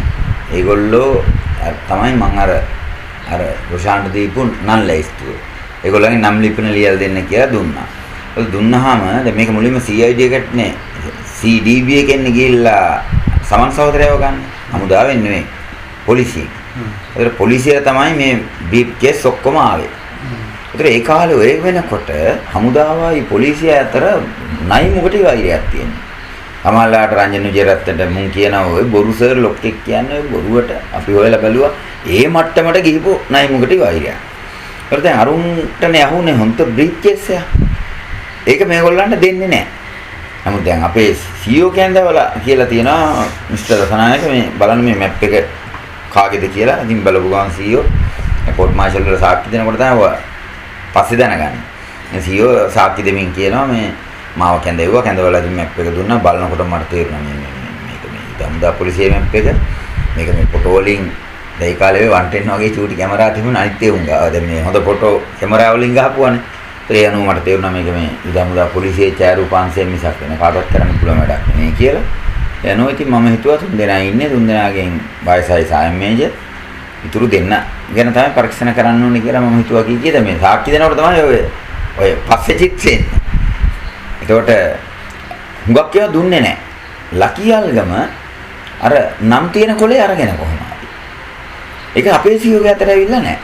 දැන් මගෙන් ප්‍රශ්න කරලා අර ඔක්කොම ආගේ අත්තකුරු අර එහෙම දුන්නාම සමහර ඒවා ආයෙ බොරු කරන්න බෑනේ මං කිව්වා මගේ කියලා. එතකොට අපරාධි ගුටි කෑවේ අර එහෙම කියලා ගුටි කෑවා කියලා නෑ එලෙකයි ගැහුවේ. CCMP කින් එකට එන්න තැන් වල ගහන්න බෑනේ. ගෙවෙඩින් වලට යනවා පවුලේ වලට යනවා. අර එහෙම ඉතින් එහෙම ගහන්නත් බෑනේ. එතකොට අර ෆයිල් එක දමලා ගැහුවා මූණට. බලපන් ඕවා මොනවද කියලා. ඒතර ඉතින් මේකේ තියෙනවා මං දීපු ඔක්කොම බඩු ටික. එතකොට මගේ අත්තකුරු අර ටෙස්ට් අර හමුදා පුහුණුවක් ආපහු පොඩි තිබුණානේ ප්‍රශ්න පත්‍ර දීලා අර මේවත් තියෙනවා මේක. ඉතින් ආයබරු කරන්න බෑනේ. ඒතර අපි කතාවක් හදන් හිටියා. ඉතින් ටැග් ගාලා UPL එකට දැස්සා. මම කිව්වා හරි සර් මගේ ඔක්කොම කියලා. ප්‍රාද කුටි ගියා කියලා පාඩියක් කියලා. මොන ඒතර එනවා ආයෙ මුල ඉඳන් කොහොමද මේ සම්බන්ධ වුනේ? ඒකට ඉතින් අර හදාගත්තු කතාව කියන් යනවා. CEO ගෙදර යන්න කලින් දෙසරයක් පණිවිඩ එව්වා. 6 දෙනෙක් ඉන්නවා 6 දෙනාගේ නම් ටික කියන්නේ කියලා. ලකියල්ගම CEO කිව්වලු 6 දෙනෙක් ඉන්නවා ඔකෙන් කොහොමද ඒක ගන්න කියලා. ඒ ලකියල්ගම වෙන යුනිට් එකගෙන. ඒතකොට CEO වැඩි උසස්. CEO ට බෑ ඉන්න ලකියල්ගමගෙන් උන්ට වැඩි අහන්න බෑ. අර වෙන ලෙවල් එකකනේ. ඒ ලකියල්ගම කියලා 6 දෙනෙක් ඉන්නවා. ඔකෙන් කොහොමද ගන්න? ඒ ලකියල්ගම ගාව කොලේ තියෙනවා. හැබැයි CEO හිතන්නේ 6 දෙනෙක් ඉන්නවා කියලා ලකියල්ගම කොහෙන් හරි දැනගෙන ඒත් නම් දන්නේ නැහැ කියලා. CEO පණිවිඩ පිළිට පණිවිඩ වෙනවා නිකන් බුටි කන්න නැතුව දුක් විඳින්න නැතුව CCMP එකේ ඉන්න 6 දෙනා කවුද කියලා කියන්නේ කියලා. අමිත ආය පණිවිඩ යවනවා CEOට කියන්න මම දන්නේ නැහැ. මේ CEOට තියෙන ප්‍රශ්නේ දැන් මං අර අනිත් ඒවට ලස්සන කතාවක් හදන් හිටපු කතාව දැන් බස්සලානේ තියෙන්නේ. රෝහණ සහෝදරයාගේ මරණින් පස්සේ මම ගෙදර යනකොට කාර් එකක් නැවතුවා. පයින් යන්නේ කොයිද කියලා ඇහුවා. අපි ගිහින් දාන්නම් කියලා නංගගත්තා. මේ ඇල්ලුවා සී නැති වුණා කැලේ. මොකද පන්නල්ලන් සී එනකොට උඹ නේද ෆොටෝ ගත්තේ කියලා ඇහුවා. මොහොම දැන් ලොකු කතාවක් මම අදන් හිටපු කතාව දැන් පස්සලා මම බාර අරන්නේ තියෙන්නේ. ජීවිත ප්‍රශ්නයක් තියෙනවා මේ ඇයි මො මේක කියන්නේ නැත්තේ කියලා. මට තිබුණා තව මේකට සම්බන්ධ වුණොත් අර කතාව ඔක්කොම ඉවර වෙලා දැන් අපි හදාගත්තු කතාව ඔක්කොම ඉවර වෙලා තව ජංජාල ගොඩාක් තියෙනවා. ඒ දෙදි මොනම හේතුව නිසාවත් ඒ අයගේ නම් කියන්න බෑ. ඉතින් මම හිතාගත්තා ඉතින් මොනම හේතුව නිසාවත් ඒ නම් කියන්නේ නැහැ. ඉතින් ඒකට තමයි ඔය තෝරදිනීගේ භූමිකාව වෙන්නේ CEO ගෙදර ගියාම. CEO ගෙදර යනවා පස්සේ රැ වෙලා. දැන් දෙවෙනියා තෝරදිනී අයිවන් දහන. ඔව් අයිවන් දසනා ගෙදර යනවා. ඒකට ලොක්ක වෙන්නේ නිකම්ම දෙවෙනියා තෝරදිනී. මූසෙල් එක ළඟට ඇවිල්ලා කියනවා දැන් උඹට ගහන්නත් බෑ. මේකට කාලා බීලා පවුල් වල හැමෝම දන්න කියන මිනිහා. ඉතින් බෝ ඉතින් අපිට මේ සියරිකට තමයි දෙන්න වෙන්නේ. ඒ අපරාධ නිකන් CCMP කාර්යයේ CID කින් ගුටි කනවා. අර මේ කීකීති මම කියන්නේ සර්ලා විශ්වාස කරන්නේ නැත්නම් සමහර දැන් ඔය දැන් අම්දාන්දාරින් ඒතන පිටසක් ගන්නවා. පස්සේ ඒනකොට එතන වරුණ ගේනවා. වරුණ සම්පදනාවත් ඒ දවස්වල නෑ යථාර්ථයට ගේනවා. නෑ ඒ දවස්වල අනේකට ගේන්නේ නෑ. ඒ කියන්නේ ගේන්නේ නෑ කියන්නේ මෙහෙම වෙන්නේ. දැන් මුලින්ම යථාර්ථයකට අරන් ගිහිල්ලා පළවෙනි දවස් දෙක තුනම අහන්නෙම අරකම. අර කවුද හය? කවුද හය කියලා. මොකද CCMP එකට ඕනකම තියෙන්නේ ඇතුලින් CCMP එකේ ඇතුලේ ඉන්න හය දෙනා දැනගන්න. ඒක හරි. ඒතර තෝරදෙනී අතෙන්ට යවන්නේ මුගෙන් කොහොම හරි ඒක ගනින්න කියලා. ඒක මම කියන්නේ සිහි නැති වෙනවා මේ වෙනවා ගිරන් දානවා කාමරයකට. නමුත් පස්සේනේ දන්නේ CEO විරුද්ධයි ඉන්නේ මරන්න. CEO දිගට කියලා තියෙනවා අපි මිනිහට මොකුත් වෙන්න බෑ කියලා. ඒතර තෝරදෙනී තමයි මේ ගේම ගැහුවේ. CEO ගෙදර යනකන් ඉඳලා උඩින් ඕඩරයක් කරන් ඒ CCMP ඉතිහාසයේ පළවෙනි වතාවට CCMP කාර්යයක් යවනවා හමුදා වද කඳවුරකට. දැන් හමුදාවේ උට කොහොමද පෙන්වන්න බෑනේ CCMP උන්නේ. කවදාක CCMP කාර්යයකට ගහන්න මේ නිකන් හමුදාවේ උන්ට දෙන්නේ නෑනේ. ඒක මූ මේ ඒක CEO මල පැනලා ඉඳලා තියෙනවා. CEO බැනලා තියෙනවා දන්න ගොඩක් අය කිව්වා. මේ විනාශ කෙරුවේ CCMP ඉතිහාසය අරින්නේ කියලා. ඊට වැඩිය හොඳ ඒ CID දෙන්න තිබ්බනේ කියලා. CID දුන්නා නම් මේ හමුදා කතාවක් නෑ. CEO ඉඳලා තියෙන්නේ එතන. ඒතර ඒකත් එක්ක මේ දෙන්න අතර ගැටුමකුත් තිබුණා. ඔය CEO කෙලින් කියලා තියෙනවා අපේ මිනිහට මොකුත් වෙන්න බෑ කියලා. ඒකට තව හේතුත් තිබුණා. CEO බැන්දේ පහුවෙලා වෙඩින් එක තිබුණේ ඊට මාසෙකට කලින්. සති 3ක විතර කලින්. නෝනාක් සිද්ධි. ඔව් මම ඉතින් නෝනාව යාළු කරගෙන බොරුවට වෙඩින් එකට කලින් දවස්වල ගිහිල්ලා යාට උපදෙස් දෙන්න කියලා අවසර අරන් ගිහිල්ලා මේ මම නැවතත් අර සිද්ධිය කෙටියෙන් આવොත් වරුණෝ නෙමෙයි. එතකොට යටාරෝයකේදී තුන්වෙනි දවසෙන් පස්සේ මට සිහිනකොට දොර යටින් අරු අන්තිමට කොලේ දීලා අලුගම. ඒ කොලේ කෙලින්ම කාමරේ ඇතුලේ දොර යටින්. මම බලනකොට කොලයක් තියෙනවා. බලන්න මගේ අකුරු. මම අපවරම් බලනවා නිකන් කැරකිල්ල වගේ ඉඳලා. එහෙමත් තේරෙන්නේ නැහැ. පස්සේ බලනකොට මගේ කොලේම තමයි. ඊට පස්සේ මම ඇවිල්ලා අහනවා අපිට ඕනකම තිබුණේ ඔබ ඇත්ත කියනවාද කියලා බලන්න විතරයි. නැතුව මේ නම් දන්නේ නැතුව මේ බබ්බු නෙවෙයි අපි කියලා කියනවා. ඒතර ඇත්තටම මම හිතන්නේ මුන් මෙච්චරක් දැනගෙන ඉඳලා ඒ මෙච්චරවද දුන්නේ කියලා. පස්සේ නෙමෙයි ඔක්කොම දන්නේ මුන් දන්නේ නැහැ මුල කියලා. ඒතර ඕකත් එක්ක හර 6 දෙනාම ඒ වෙලේම තීන්දුව කරනවා ඉන්න තැන් වලින් ගන්න කියලා. 3 දෙනෙක් ගෙවල් වල නිවාඩු ගිහිල්ලා දෙන්නේ. තව එක්කෙනෙක් දවල් කාලේ වෙඩිපිටියක මේ අර පුහුණුවේ ඉතුරු කෝස් එකේ වෙඩිපිටියේ ඔහොම වෙලා ගන්න. ඒතර වරුණ හොයලා නැහැ. ඒතර වෙන්නේ දැන් දිගටම ඊට පස්සේ දැන් 6 දෙනා හරිනේ. ඊට පස්සේ මුන් අහන්නේ උඹලා කොහේ ඉඳන්ද මේ ඇන්දේ අරයි මේ. මම කියන්නේම ඩාර්ක් රූම් එකේ. මොකද ඒක කාටවත් පේන්නේ නැත්නම් මම දොර වහගත්තාම ලයිට් දාලාද කියලා හොයන්නත් බෑ. කාටවත් හොයන්න බෑ. ඒක ඉතින් මුන්ට පොඩි තැනක්.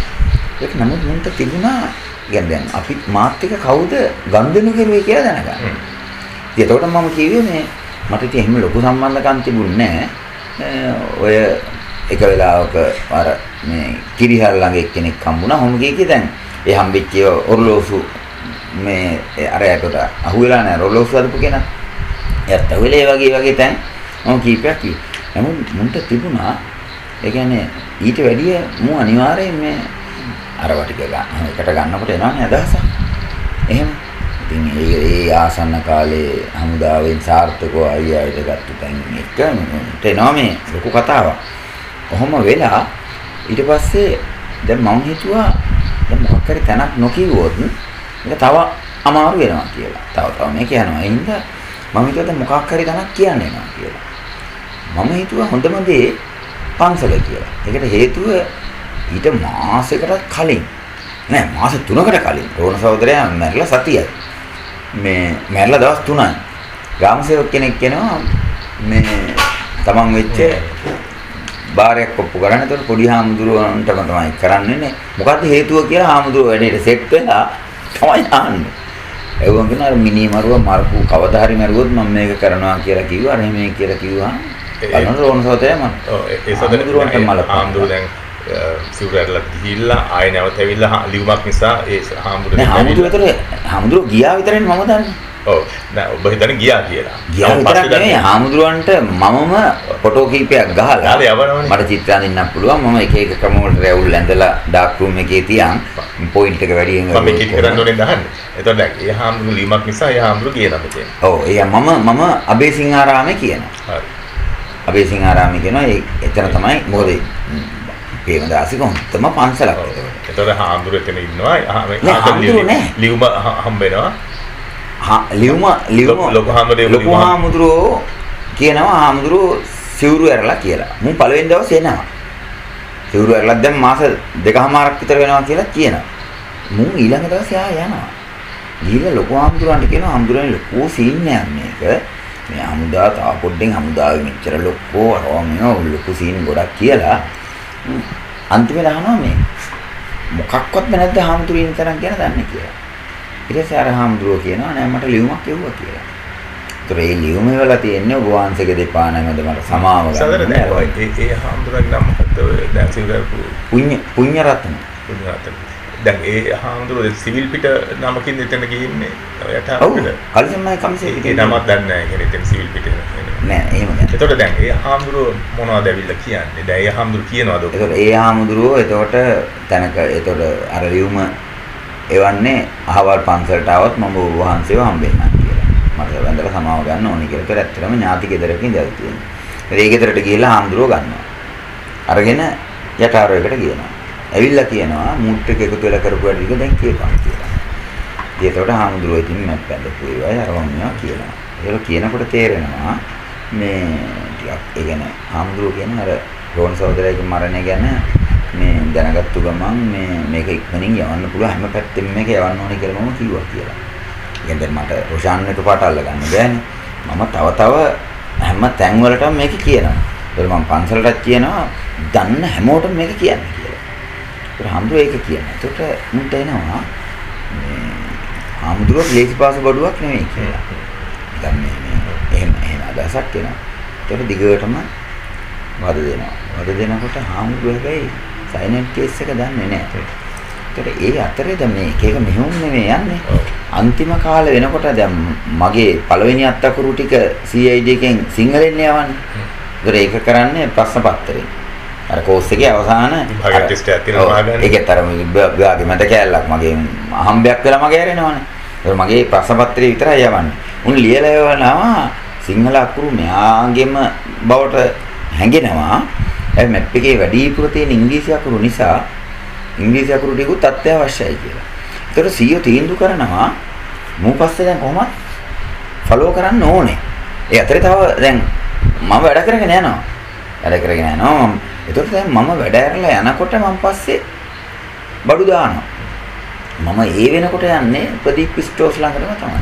ළඟයිනේ. මේ බොරැල්ලනේ. ඒකට උන් දෙන්න අයියයි මල්ලි දෙන්න මේ දේශපාලනයක් දන්නෙත් නෑ නිකන් හිංසක කොල්ල දෙන්නේ. උන් දන්නෙත් නෑ මම හමුදාවේදී කියලා දන්නෙත් නෑ. ඒතර මම ඉතින් ඒකව බඩු තියනවා ලියුමක් ගිහින් තියනවා. අරය ආවහම අපි දෙන්න රේල් පාර දිගේ ඇවිදගෙන ගිහිල්ලා ස්ටේෂන් එක ළඟ ඉඳන් වරුණත් එක්ක වාඩි වෙලා නිකන් කෝච්චි එනකන් වගේ කතා කර ඉන්නවා හොඳයි ඒ වගේ. ඒතකොට දැන් මම පස්සේ ගියානේ ප්‍රදීප් ස්ටෝර්ස් හඳුරගෙන නැතිකොනේ. ඒක ටක් ගාලා දැන් මේ ඒක හඳුරගෙන ඉන්නේ CCMP. ඉන්ට් එක නෙමෙයි. ඒක ටක් ගාලා මේගොල්ලන්ට මතක් වෙලා ඉන්ට් එකට කියනවා මිනිහා දිගටම අන්තිම කාලේ ගිහපු තැනක් තියෙනවා මේ කියලා CCMP එකෙන් දෙනවා අරුන්ට. දැන් යටාරෝ එකට. තොර දෙනිය කියන්නේ මෙහෙම දැන් අපිට මේ මෙතන නිශ්චිතයි මෙතනට යන එන තැනක් කියලා. ටංගාල ගිහලා අර කොල්ල දෙන්න අම්බුස්ලා කියනවා. ගන්නවා. ඉතින් මේ ලොකු දේවල් මොනවත් නැහැ. හැබැයි හම්බෙකට එක දවසක් මම දීපු පාර්සලයක් කඩලා දෙන්න මේ යුනිෆෝම් තියෙන්නේ ඒව ඇඳලා 110 කැමරාවක් හොයාගෙන ෆොටෝ ගහලා ඒක වෙලා. දැන් දැන් වරුණ ගැන ඒගොල්ලන්ගෙන් එයා කියනවා මෙයා මෙතර එනවා මම දැන් අල්ලන් එනවා යටාරයකට. ඔය කියපන් මු ගැන. මෙයා හමුදාවේ කියලා දන්නේ නැහැ කියලා. එතකොට මම ඉතින් කියනවා මිනිස්සු දෙන්න අරගෙන උඹ ඉඳපන්කෝ. කිකි අරගොල්ලන් දෙන්නගෙන් මහනවා. ඒකට අන්තිමේට දැන් මට මොකද මට බයක් තිබුණා එතන අපි අර වෙන එක වැඩක් කරපු නිසා මාරි කෙලවුවේ කියලා. කීවට වැඩක් නැහැ. ඊට පස්සේ අහනවා මේ අර කතාව. මොකද්ද? දැන් මෙතෙන්ට කවුද එන්නේ? එතකොට වරුණට ඒගොල්ලෝ වෙන නමක් කිව්වේ. මේ එහෙම කෙනෙක් එනවා, මල්ලි කෙනෙක් එනවා. මෙයා හම්බෙන්නේ යා. ඒ නම මොකද්ද? ඒ වෙලේ මොකක් කරන්නේ වෙන නමක් කිව්වේ. වරුණ කියලා නෙමෙයි කිව්වේ නමක් කිව්වේ. ඒ වෙලෙත් මරටක් ගාලා හිතුණා මම මේ හැබැයි රොෂාන් කලින් සහෝදරයාට වරුණ නමින්ම අඳුනලා දුන්නා. ඔව්. ඔව්. වරුණ නමින් ඒතර මං එයා එක ගම්දෙනු කෙරු වරුණ කියලා මම. වරුණගේ නම මොකක්ද ඇත්තටම? එයත් මේ ඒක සිවුරනේ කී. මට ඒ නම මේ සිවුරේ හිටපු නම මතක නැහැ. කොළඹ විශ්වවිද්‍යාලේ. මේ අපේ ඕපාස සහෝදරයාගේ නෝනා හැම මේ ළඟින් අසු කරා කෙනෙක්. පස්සේ ඕපාස සහෝදරයාගේ නෝනා රටේ ඉඳන් ආපු වෙලාවක ටිකක් විස්තර ඇහුවා මාත් එක්ක. එතකොට අර හාදයා කියනවා අද හෝ හෙට අනිවාර්යෙන් එන්න ඕනේ. මොකද මෙයා දවස් දෙකක් හෝ තුනක් ඇතුළත හැමදාම හම්බෙනවා. අර මම විශ්වාස දාන් ඉන්නවා.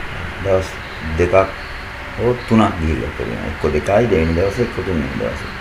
වරුණා කලින්.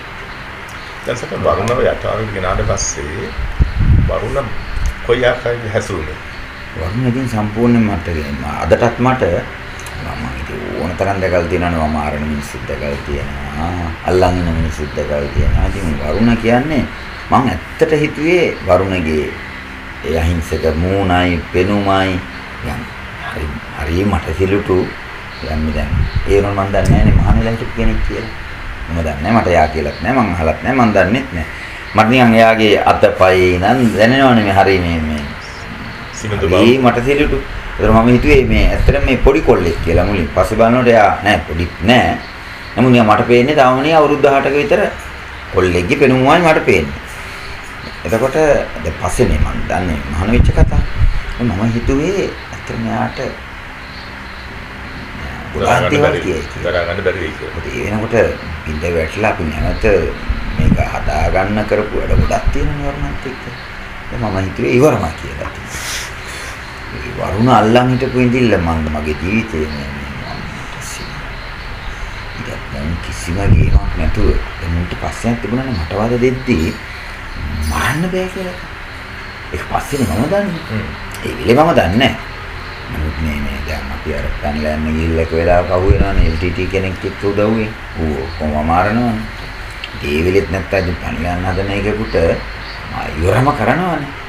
ඒතර ඒත් මට තේරෙන්නේ නැහැ මේ මෙච්චර පරපතල සිද්ධියක් කියලාත් මේ මම හිතුව කරන් ඉන්නේ කියලා. ඒ වෙලේ මට තේරෙන්නේ නැහැ දැන් මේ මොකද සාමාන්‍ය වගේ තැනක මම කියන එක සාමාන්‍ය නෙමෙයි. මට එක චූට්ටක් තිබුණා මම CCMP කාර්යයක් ඉන්න මුන්ට චූටි මේ බලපෑමක් ඇති කියලා එකක් චුට්ටක් තිබුණා. ඒ ඇරෙන්නේ නැහැ මොකද නැහැ මොකද වරුණට ගත්තොත් එහෙම මට පය අම්මලානේ කෙරුවේ. අල්ලා පාන්කට ඔබලා එහෙම කරලා ඒ අතටම ලණුවක් දාලා අර වැට තියෙන දෙවෙනි තට්ටුවේ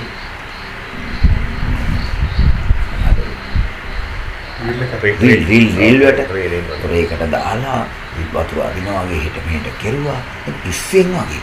ඒ මුතාලික් දෙක කරා. මුතාලික් එක්ක තව බලු ටිකක් හිටියන්නේ. මුතාලික් ඔයම වැඩ කරන සම්බන්ධ වුණා. දැන් මුතාලික් නියෝගයක් නෙවෙයිද මේ ප්‍රශ්න කළා දැන් මෙයාගේ උත්තර ගන්න එක ඒ නෑ මුතාලික් ඇතුළු අය ඔක්කොම කරන්නේ තව යම් බලු ටිකක් හිටියන්නේ නැතන. නියුටන්ලා එහෙම මරු බඩු ටිකක් නේ. එන්නේ ඇවිල්ලා පුදුම වෙලා හිටපු බඩු ටිකනේ. දැන් ටික දූෂණය කරනවා උන්ට ඕන පහසුකමක් තිබුණා. කරනවා උන් අර සත්තු ගානට වැටිච්ච බඩු ටිකක් නේ. ඒ වරුණ වීරයෙක් වගේ මරුණා. ඉතින් ඇත්තටම මේක හිතාගන්න බෑ එහෙම. මට දෙයක් කිව්වේ නෑ. ඔයා ළඟදී තිබුණ මරුණ. ඕනේ. මම ළඟින් දෙද්දිම නෑ. ඔයාවත් පේනවා යාට. ඔයාවත් පේනවා. දැන් මගෙන් ඒතකොට මූත් එක තිබ්බ ගනුදෙනු මාව දන්නේ නැහැ කියනවනේ. දන්නකො මේ දැන් අර කඩේ උන් දෙන්න මෙච්චර කියනවා ගන්න. මෙයා දන්නේම නැහැ කියනවා. ඔන්සෙට්යි. මාරසි මේක ඒ වගේ දැන් හරි මට සිල්තු සමහරවිට දැන් එතකොට දැන් වරුණ නමුත් රොෂාන්ව දැන් මේගොල්ලන් දැන් ඔබගේ ලේඛනත් එක්ක යම්සි අදහසක් එනවානේ රොෂාන් කියලා ඉන්න පුද්ගලයෙකුට ෆොටෝස් දුන්නා කියන එක. ඒතකොට රොෂාන් කෙනෙක් කෙනා ගැන මේගොල්ලෝ හාර අවසන් නැද්ද මුතාලිස්ලා එහෙම මේගොල්ලෝ පොඩි chance එකක් එනවා. ලේසින් හරි නැහැනේ මේක. පොඩි chance එකක් එනවා. දැන් ඔය අතරේ දැන් රොෂාන් මේ මාත් එක්ක අර තිවිච්ච සම්බන්ධය ඉහිල් වෙච්ච කාලේ මම හරස්කම වලින් වෙන අය දැන් උදාහරණ කැම්පස් එකේ. හරිද? දැන් මට සති දෙකක් තුනක් කියන්නේ ඒ කාලේ හැටියට මේ ලොකු කාලයක්. ඒකට මොනවත් නැහැ. එහෙනම් මම කැම්පස් එක පැත්තේ ගිහිල්ලා හරස් තමයි. ඒකට මම තමයි ෆොටෝ ගත්තේ කියලා දැනගත්තාම එතන යාළුවෙකුත් මට කිව්වා මේ ඉතින් සම්බන්ධකම් තියෙනවා මම දන්නවා එයාට ටිකක් කීමක් තියෙන කෙනෙක් කියලා. සහෝදරයා මේ ෆොටෝ 3-4ක් ආනන්දේ ගෙන්න කියලා කිව්වා. මම ෆොටෝ 6ක්ම දුන්නා. ඉතින් අරවා දුන්නට අමතරව මේක එතකොට දැන් මේක මේ නිල නෑනේ එතකොට. ඔව්. නම් ඒ ෆොටෝ 6න් කෑලි දෙකක් අල්ගමට හම්බ වෙනවා. දැන් රොෂාන්ඩ චාරුබ දෙන දවස තියෙනවා. ඔව්. ඒකයි මේ ඇවිල්ලා රෝහණ සහෝදරයාගේ මරණයට පස්සේ. ඇයි දැන් මෙහෙම එකක් ඔබ පෙළඹුණේ ඒ වගේ? නෑ දැන් ඒක ඇවිල්ලා දැන් මට කේන්තියකුත් තිබුණානේ කිසිම හේතුවක් නැතුව මාව මේ නිකම්ම අයින් කරලා මොකක් හරි. දැන් ඔබට නිකන් තහවුරුවක් තියෙන රොෂාන් සහෝදරයාගේ ෆොටෝස් නෙමෙයි මේ ෆොටෝස් තමයි මම අහුවෙන්නේ කියන්නේ. ඔව්. ඒක ඉස්තිර. මොකද එතකොට අල්ගමටත් ඒක දැන් ප්‍රශ්නේ තියෙන්නේ අල්ගමට අහුවෙන කෙනා මැරෙනවද? නෑ අය අල්ගමට දැන් ෆොටෝ කැලයක් අහුවෙනවා එකෙක්ගෙන්. එයාට කොච්චර ගැහුවත් එයා දන්නේ නැහැ එයාට දුන්නේ කවුද කියලා. ඔබ දුන්නේ එයාට නෙමෙයි. නෑ මම දුන්නේ එයාට නෙමෙයි. හරි. ඉතින් ඒ හින්දා මේක කොහොම හරි දැන් මේක හරස් එකක් නෙවෙයි. ඒක ලිහිල්. ඒ සම්බන්ධ ලිහිල්. ඒතකොට අර එයා කාට හරි දුන්නා එයා දුන්නා. මේ ෆොටෝ කැලේ කීපයක් අන්තිම වෙලේ මේ ලිහිල් ලෙස දෙවිසරි දීපු ඒවා. එහෙම ගියා. ඔකත් මේ අල්ගමට හම්බෙන් මේ බීලා අර පාටි එකදී මතක් වෙලානේ මම පැත්තකට කරන් ගින් හන්නේ මේ. ඒක හරි. ඒක සමහරවිට මුල් අවස්ථාවේදී මම මේ ෆොටෝස් දුන්න එකත් මුන් දන්නවද? ඒ කියන්නේ සතු කාර්යය දන්නවද? ඒක මම මාන්දගේ ෆොටෝ දුන්නා කියලා. මුල්ම අවස්ථාවේ. නෑ ඒකෙදි මම කියන්නේ දැන් මේ මට එහෙම ලොකු සම්බන්ධකම් තිබුණේ නෑ කියලා.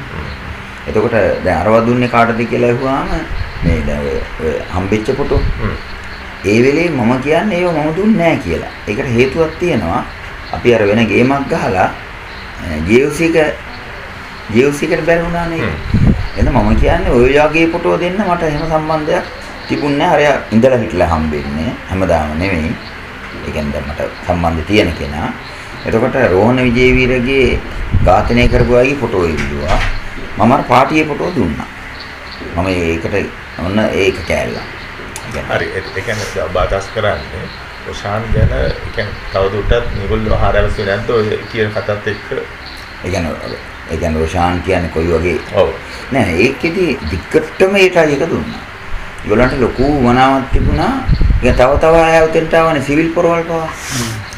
පීරිස් නෙමෙයි නමුත් අදටත් මට ඒ නිකන් වයසක පොර කවුද කියන එක මම තාම හොයමින් ඉන්නවා. ඒක 90 මාර්තුවෙන් පස්සේ. ඔව් ඒ කියන්නේ සිවිල් චරිතත් ගෙන්නුවානේ. අනරුට ප්‍රශ්න කරන්නේ. කෙට්ටුයි නිකන් සුදු ඇඳලා හිටියේ. මේ හුඟක් කෙට්ටුයි. කොණ්ඩේ ගොඩාක් තිබුණෙත් නැහැ.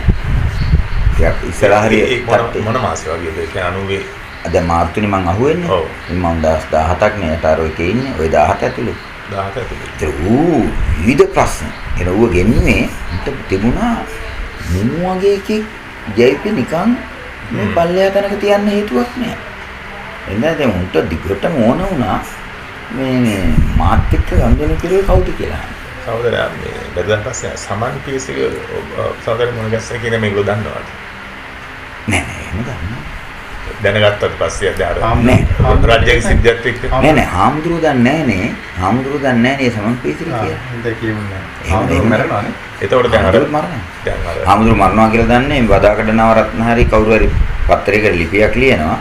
බුදු පුතුනේ මේ හිමියනේ මේ බුදු පුතුන් කොයිද කියලා ලිපියක් ලියනවා. ඒකේ මේ හාමුදුරුවන්ගේ ෆොටෝ එකක් දානවා. ඒතකොට තමයි මම කෝල් කරලා අහනවා මේ ඊට පස්සේ කියනවා ඒගොල්ලන්ගේ අම්මා තමයි මේ විස්තර දුන්නේ ෆොටෝ එක දුන්නේ අර එමේ කියලා. ඒ දැන් වරුන්ට කලින් මේ ස්වාමීන් වහන්සේලා ඝාතනය කරනවා. ඔව්. නෑ ඒක මම දන්නේ නෑනේ මෙයා මැරුවා කියලා. ඒකට දැන් මම යටාරෝ එකෙන් ගේන වෙලාව වෙනකොටත් හාමුදුරුවෝ ඉන්නවා. හරි. නමුත් වරුණ ස්ථිර වරුණ මම ඉන්න දවස් ටිකේම ඒ ගෙනාපු දවසේම මරනවා. අනික හම්දා සිබුල හැයත් යටාරෝ කිය මේ කියන්නේ සහෝදරයා ගෙනියනකන් ඉන්නවා. නෑ ඒ 6 දෙනාගෙන් CCMP 6 දෙනාගෙන් දෙන්නෙක් විතර එතනට ගියා. ඒක හේතුව දැන් CEO විරුද්ධයිනේ.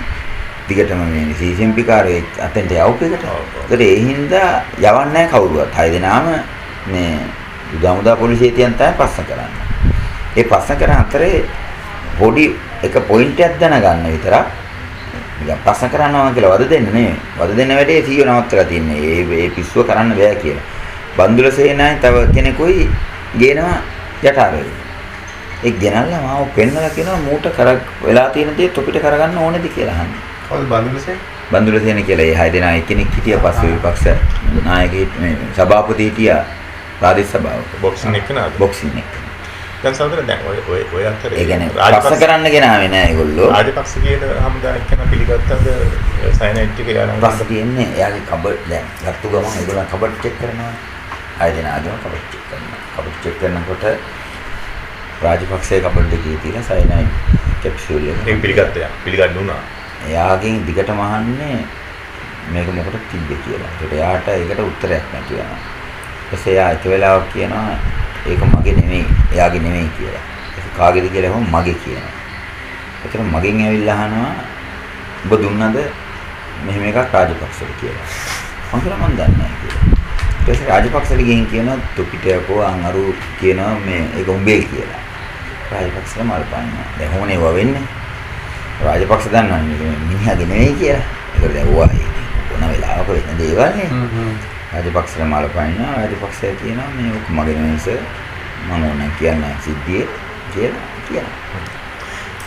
ඇත්තටම වරුන් තමයි කියලා දෙන්නේ. ඔව්. සාදර දැන් මම රොෂාන් සම්බන්ධව ඔය තාරෝ ඉන්න කේදී අර පිටින් ආපු මිනිස්සුත් ඇහුවද? කියන්නේ සිවිල් කට්ටිය රොෂාන් ගැන ඇහුවද? රොෂාන් කියලා නෙවෙයි අහන්නේ. ඒ කියන්නේ හැඩරුව අහනවා. දැන් මාත් එක්ක සම්බන්ධ වෙච්ච කෙනාගේ හැඩරුව අහනවා. ඉතින් මම හද්ද බොරු කියනවා. කියන්නේ සහෝදරයන්ට මුලින්ම කෙනෙක් වරුන් කලින් සම්බන්ධ වුණා කියලා ඒ වෙනකොට මේගොල්ලෝ දන්නවා. ඔව් දන්නවා. ඒ නිසා ඒ ගැන නෑ මම කියන්නේ මට සම්බන්ධ වෙලා හිටපු කෙනා මරුණා කියලා. ඔය මට ඇත්තටම වරුණ කියලා තියෙන්නේ මේ රොෂාන් මරුණා කියලානේ. එහෙම කිව්වද? ඔව් මම කිව්වා මගේ ඇයි ඇත්තටම වරුණ එහෙම කියන්නේ? මම දැනගෙන හිටියේ ඒක මට තේරිච්ච විදිහට වරුණ ඇත්තටම හිතුවේ රොෂාන් මරුණා කියලා. ඒක බොරුවට මට කියපු එකක් නෙමෙයි කියලායි මම අතරත් ඉස්සර. ඒ කියන්නේ යා ටිකක් මාත් එක්ක මේ පරාදයි යදී කියනවා ඉතින් හිතා ගන්න බෑ මොහොතයි. ඔය මාත් වෙනකම් මාත් අහනවා මේ කොයිද අහුවෙන්නේ? බෑ සහෝදරයා මේ කවුද පාවලා දුන්නේ අර මේ හොමත් කියනවා. දැන් සමන් පිසිරි සිද්ධියෙන් පස්සේ ඔය මාත් වෙනකම් වරුණනේ සහෝදරයා සම්බන්ධ තියාගන්න. ඔව්.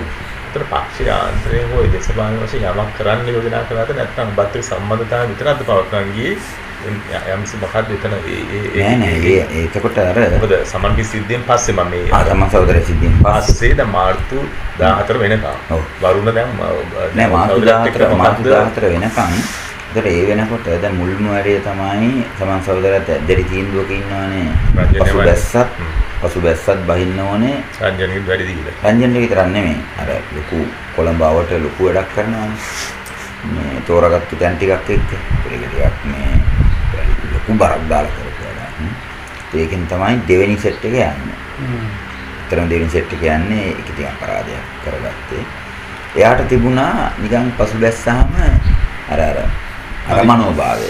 අපි නිකන් දුර්වල වෙලා දියාරු වෙලා කියලා. එයාට ඕනකම තිබුණා ඒ මයින්ඩ් එකේ චාවෙදී සහෝදරයෙක් පැහැදිලිවම සමන් කිව්වා මේ වැටියක් කරන්න තියෙනවා කරා.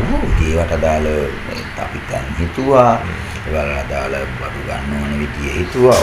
කොහොම රොෂාන් සහෝදරයන් සම්බන්ධ වුණාද? කවුද? රොෂාන් ඒ කියන්නේ සමන් පිසිරිගේ සාකච්ඡාව. නෑ ඒක ඇවිල්ලා මෙයා මාත් එක්ක පුද්ගලිකවම මේ වැඩිපුර අබේසිංහාරාම වැඩිපුර. හැබැයි රොෂාන් පළවෙනි එකට ආවා කිව්වනේ. පළවෙනි එකට ආවා. නෑ මං කිව්වේ ඊට පස්සේ අබේසිංහාරාමයට ආවා කිව්වා. ඔව් නෑ මං කිව්වේ දැන් අර ඊට පස්සේ දැන් ඒ අඳුනලා දෙන්න දෙන්න ඇත්තේ. ඔව් අඳුනලා දෙන්න. ඊට පස්සේ වැඩ කතා කරේ සමන් පිසිරි සහෝදරයා. ඔව් ඉතින් අපි දැන් ඔය දැන් මගේ නඩුවට අර යෝ දේවත් උස්සන් ඉන්නේ ඒ හින්දානේ. ආරියදාස මට කියන්නේ ඔයා මම කියනවා සම්බන්ධ වෙන්න ඔයාගේ ඩොකියුමන්ට් එක හම්බුනේ සමන් පිසිරිගේ බ්‍රීෆ් කේස් එකේ තිබිලා නෙවෙයි. එයා තේ තිබුණා account file එක. ඔව්. ඒ account file එක සමන් පරිශීලනය කරලා මම නෝට් එකක් දාලා ඒකට ඒක පරිස්සමෙන් වෙන තැනක තියන්න කිව්වා. මෙයාට කම්කරු දෙපාර්තමේන්තුවේ මිනිස්සයි ගෙදර දීලා තිබ්බා. ඔව්. මෙයාට ඉතින් ගහලා වයිෆල් වෙනකොට මෙයා වලු මොකුත් නැහැ හිතන රත්තරන් ටික මම දුන්නා. ඒ දුන්න එක පිළිබඳව මම නෝට් එකක් දාලා තියෙනවා. ඒ පොත හවල් තැන තියෙනවා කියලා ගත්තා. ඒ පොත ගන්නකොට ඒක ඇතුළේ වාගේ ඩොකියුමන්ට් එක තිබුණා. ඒකෙදී දැන් මෙහෙම වෙන්න පුළුවන්. එතකොට තමයි ඒ කියන්නේ නිශ්චිතවම ෆොටෝ ටික ඇතුළු ප්‍රධාන ලියකියවිලි ටික තිබුණේ තමන් සහෝදරයා ගාව කියන එක CEO ගේ කට උත්තරෙන් මේ යුද්ධ අධිකරණය දෙන එයාගේ සාක්ෂිකාරයෙක් විදිහට ඇවිල්ලා කියන එකෙන් ඒක 100% ෂුවර් වෙන්න පුළුවන් මෙහෙම ඒවා. ඒ කියන්නේ අර ඔබගේ ඔයා ඇඳපු මොකක් හරි අරගේ මේක ඇතුලේ තිබුණා. 100ක් තියෙනෙත් අර ආරිදාස අර තමන්ගේ මිත්‍රයාගේ තිබ්බ බ්‍රීෆ් කේස් එකද සැකස්ම ඔබගේ අත්තකරු වචන කියන්නේ හමුදා කඳුරු වල සැකස්ම ටික තිබ්බේ බ්‍රීෆ් කේස් එකේද? ඒ ඇවිල්ලා සමන් සහෝදරයා ගාව තිබිච්ච බ්‍රීෆ් කේස් එක. දැන් මේ කියන කතාවේ වගේ තවලිය කියලා කෙතන පනාගොඩ පිළිබඳ තියෙන නේවක ඊට පස්සේනේ එයාව ගේන්නේ සාක්ෂිකරුවෙක් විදිහට යුද්ධ අධිකරණයට ගේනවා ආරිදාස. ඒ ගේන්නේ ඒතර මේ මැප් එකත් එක්ක තමයි. ඒතර ඒ වෙලෙත් එයා කියන්න උත්සාහ දරන්නේ අපි ඇවිල්ලා තේ හදලා දුන්නා අපිට. අපි මොනවද කරන්න කියලා දන්නේ නැහැ. ලොකු වෙලාවක් මේ ඒතර අරගොල්ලෝ අහනවා ප්‍රශ්න මේ ඒ කියන්නේ මොන වගේ වැඩද කෙරුවේ? නෑ මොනවා හරි ලියුවා. එතකොට අරගොල්ලන්ට ඕනකම තියෙන මේ මැප් එක ගොයිපලේ නම් තමයි හැදුවේ කියලා කියන්නේ. අපි ගොයිපලෙත් හම්බුණානේ. ඒක ගොයිපලේ හම්බෙච්ච එක ආරිදාසගෙන් ගියා. ඊට පස්සේ ආරිදාසගෙන ආවම තමයි ආරිදාස ওই කතාව වැඩිපුර කියන්නේ එක හේතුවක් තියෙනවා. ආරිදාස කියන්න දිගටම උත්සාහ දරුවා යුද්ධ අධිකරණයේදීත් මේ මං ඉදිරියට කට උත්තරේ මුලින් ලියා ගන්න. මොකද යුද්ධ අධිකරණයේ සිස්ටම් එකක් තියෙනවා. විත්තිකරු ඉදිරි පිට තමයි කට උත්තරේ ලියන්න ඕනේ. ඒක වෙන මොකද්ද ක්‍රමයක් ඒක. මං ඉදිරි පිට මේ දැන් මේ ඔක්කොම කියන්නේ. ඉතින් මිනිහට ඕනකමක් තිබුණා මං පාවා දුන්නා නෙමෙයි. මගෙන් රත්තරණුයි අරවාමයා ගැන අහනකොට මං දන්නේ දෙයක් කියා ගන්න බැරි හින්දා මට ඕනකම තිබුණා මේ ওই ලියකියවිලි වල වැඩ විතරයි මං කෙරුවේ. ඒක මුතුබණ්ඩ ගාව තියෙනවා බලන්න කියලා කිව්වා. දැන් මුතුබණ්ඩ ගාව තියෙන බීප් කේස් එකේ ගත්තට පස්සේ මෙන්න මේ ආම්බෙන් මෙහෙම එකක් තිබුණේ. ඇත්ත වෙන්නත් පුළුවන්. මොකද දන්නවද? ෆොටෝ වලින් තියෙන මැප් එකක් තියෙද්දි අය මොන කේම්මලක්ද මේක? අය මේ ඉරිකැලිටි එකෙන් තියෙන මේ මැප්. ඉරිකැලි මැප් එක ඒක ඇතුලේ තියෙනවා. එයා කියන්නේ නෑ නේද අර ඔරිජිනල් එකක් තියෙනවා. සාදර දැන් ඒකට පතලා දුන්නේ කිව්වා. ඔව්. එතකොට PSC ඒකාසට ඒක දාලා කියලා එයා දන්නේ නැහැ කිව්වා. එච්චරයි. දැන් සාදර දැන් ඔය දීහිල පොඩි අනානක්සිල බබක් අපේ සහබව තියෙනවනේ ඒක දැන් මූලික වෙලා තියෙනවනේ ඒක මම අර මුලින්ම ඔබගෙන් ප්‍රශ්න අහුවා. නමුත් දැන් මට මේ දැන් රොෂාන් ඔබ සමන් පිස්තිරි සහෝදරයාට මුණ ගැස්සන්නේ කොහේද? රොෂාන් සමන් පිස්තිරි සහෝදරයාව ඔබට මුණ ගැස්සන්නේ නෑ කෙලින්ම මගෙන් අහනවා. ඒ කියන්නේ මේ දැන් සමන් පිස්තිරි කියලාම කියනවා නෙවෙයිනේ. කබ්‍රාල් කියලා කිව්වා. ඔව් කබ්‍රාල් කියලා කිව්වා. ඒකට දැන් මම මේ මුල්ම දවස්වල දන්නේ නැහැනේ කබ්‍රාල් ඒ කියන්නේ මේ කබ්‍රාල් කියන ඔව් කබ්‍රාල්ද මෙයාද කියන එක දන්නේ එහෙම ඒ කියන්නේ හමුදාවටත් තිබුණා ඇත්තටම කබ්‍රාල් වෙන කෙනෙක්ද මෙයාද කියලා එහෙමත් තිබුණා ඒක මේ දැන් පස්සේ කාලෙක මෙහෙම වුණාට එහෙම එතකොට මගෙන් අහනවා අපිට සේෆ්ටි තැනක් නැද්ද කියලා කබ්‍රාල් මම තමයි කියන්නේ මේ ඇත්තටම සේෆ්ටි තැන මේක ප්‍රේමදාසගේ උත්තම බල කොටුව හාමුදුරුවන්ටම වයසයි කන් ඇහෙන්නෙත් නෑ ඉතින් අපිට කිසි ගේමක් නැතුව පොඩි හාමුදුරුවන්ගේ මේ තන පාවිච්චි කරන්න පුළුවන්. සාදර දැන් මම නැවතත් පස්සේ අහනවා රොෂාන් මුණ ගැස්සුවට පස්සේ දැන් අර යම්කිසි ප්‍රහාරාත්මක වැඩ ටික සාකච්ඡා කරේ සමන්දේශී සහෝදරයා විතරයි. ඔව්. හරි. ඒක ඒ වෙනකොට සමන් සහෝදරයා වැඩ කරමින් හිටියෙත්. ඔව්. ඉතාම විශ්වාසයෙන් සහ බොහොම ප්‍රෙෂර් එකකින්. ඔව්. සහෝදර දැන් ඔය 90 මාර්තු මාසයෙන් පස්සේ දවස් 17ක් තුල රොෂාන් සහෝදරයා ගැනත් යම් සිද්ධියට මේක විමසනවා. ඔව්. දැන් ඔබ ඊට පස්සේ ගල්පල්ලියේ දිගටම ඉන්නවා ඊට පස්සේ. ඔව්. ඔය අතරතුර කාලේදී නැවත රොෂාන් සහෝදරයා ගැන කවුරු හරි විමසනවාද ඔබ ගෙනල්ලා කොහට හරි? ගල්පල්ලියේ ඉන්න අතරේද? ඔව්. ගල්පල්ලියේ ඉන්න අතරේ. රොෂාන් ගැන නෑ විමසනවා නෙමෙයි. යුද්ධාධිකරණයේ දැන් වැඩ පටන් ගන්නවානේ. යුද්ධාධිකරණයේ මුලින් අවුරුදු 2ක් විතරම නඩු නැතුව නිකන් තියන්නේ. ඒක මම ඔය ලිපිනයක් වාගෙන 90 වර්ෂය තුල මුල් කාලෙම ඔව් රොෂාන් ගැන නැවත විමසනවා.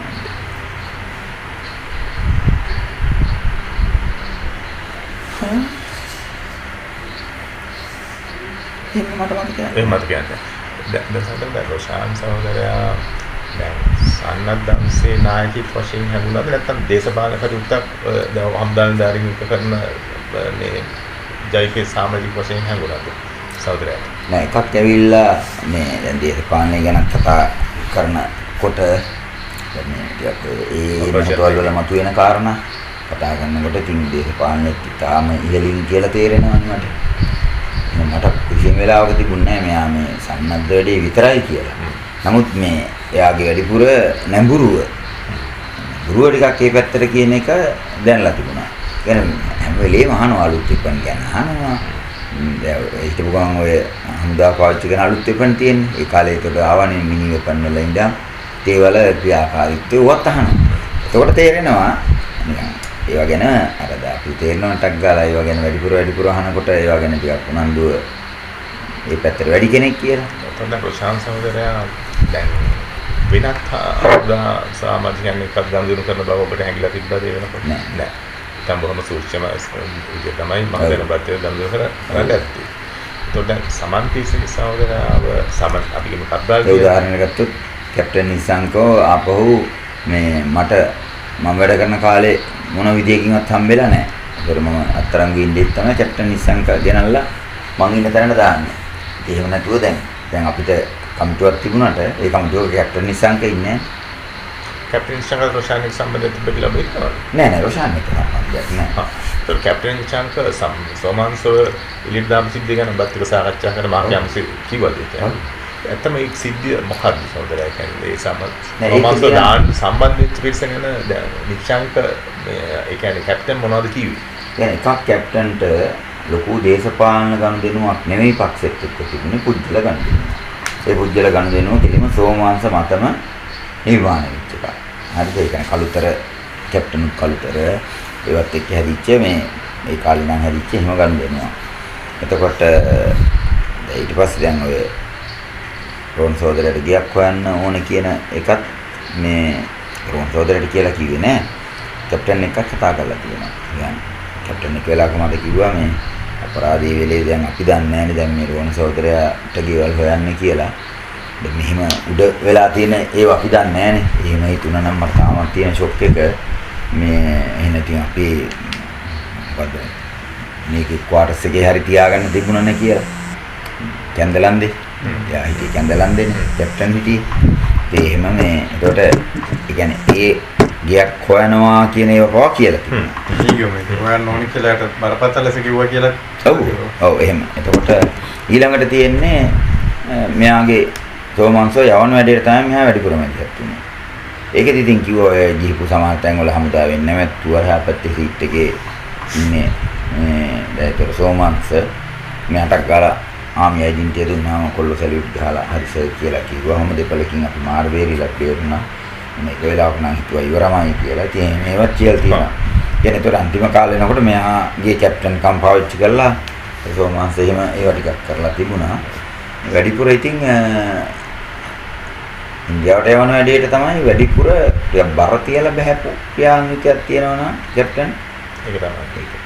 සාමාන්‍යයෙන් ඔය ගල්පගින්න කාලේ 90 වර්ෂේ චිතුලේ කොට කියන්නේ එහෙම මාක්කරේ ආරංචියක් ආවද කියන්නේ ආවෙද. එතකොට මේ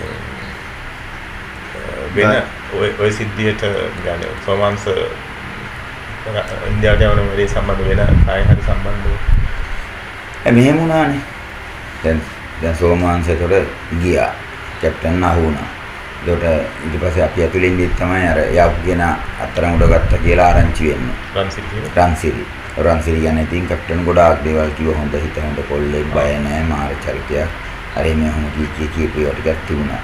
කොහොම ඉඳලා දුන්නේ කවුරු කියලා කිව්වේ නෑ ඒතකොට ඒක කැප්ටන්ට මේ ලොකුවට ඇතුළේනේ කැප්ටන් උන් දැන් අහු වෙලානේ කැප්ටන් උන් ඒතකොට කැප්ටන්ට මේ දුන්නේ කවුරුද කියලා කිව්වද නැද්ද නෑ ඒ අහුනේ කොහොමද කියලා කිව්වේ නෑ පවල දුන්නේ කවුද කියලා නෑ කැප්ටන් පවල දුන්නේ කවුද කියලා නෑ කෙලිම රන්සිරි කියලා කිව්වෙත් නෑ රන්සිරි කියලා කිව්වේ නෑ. නමුත් මේ ඒ වෙනකොට මේක ඇතුලේ ගොඩාක් දේවල් මේ රිංගලා තියෙන්නේ. අර එහෙමයි කියලා ඔහොම තමයි කිව්වේ. රන්සිරි ගැන ටිකක් පොඩි ගෞරවයෙන් තමයි කතා කරුවේ. දැන් පිළිම් පාවල දුන්නා නම් ඔහොම කියන්නෙත් නෑනේ. එයා දන්නවනේ පොඩි දුන්නේ කියලා. ඒකනේ.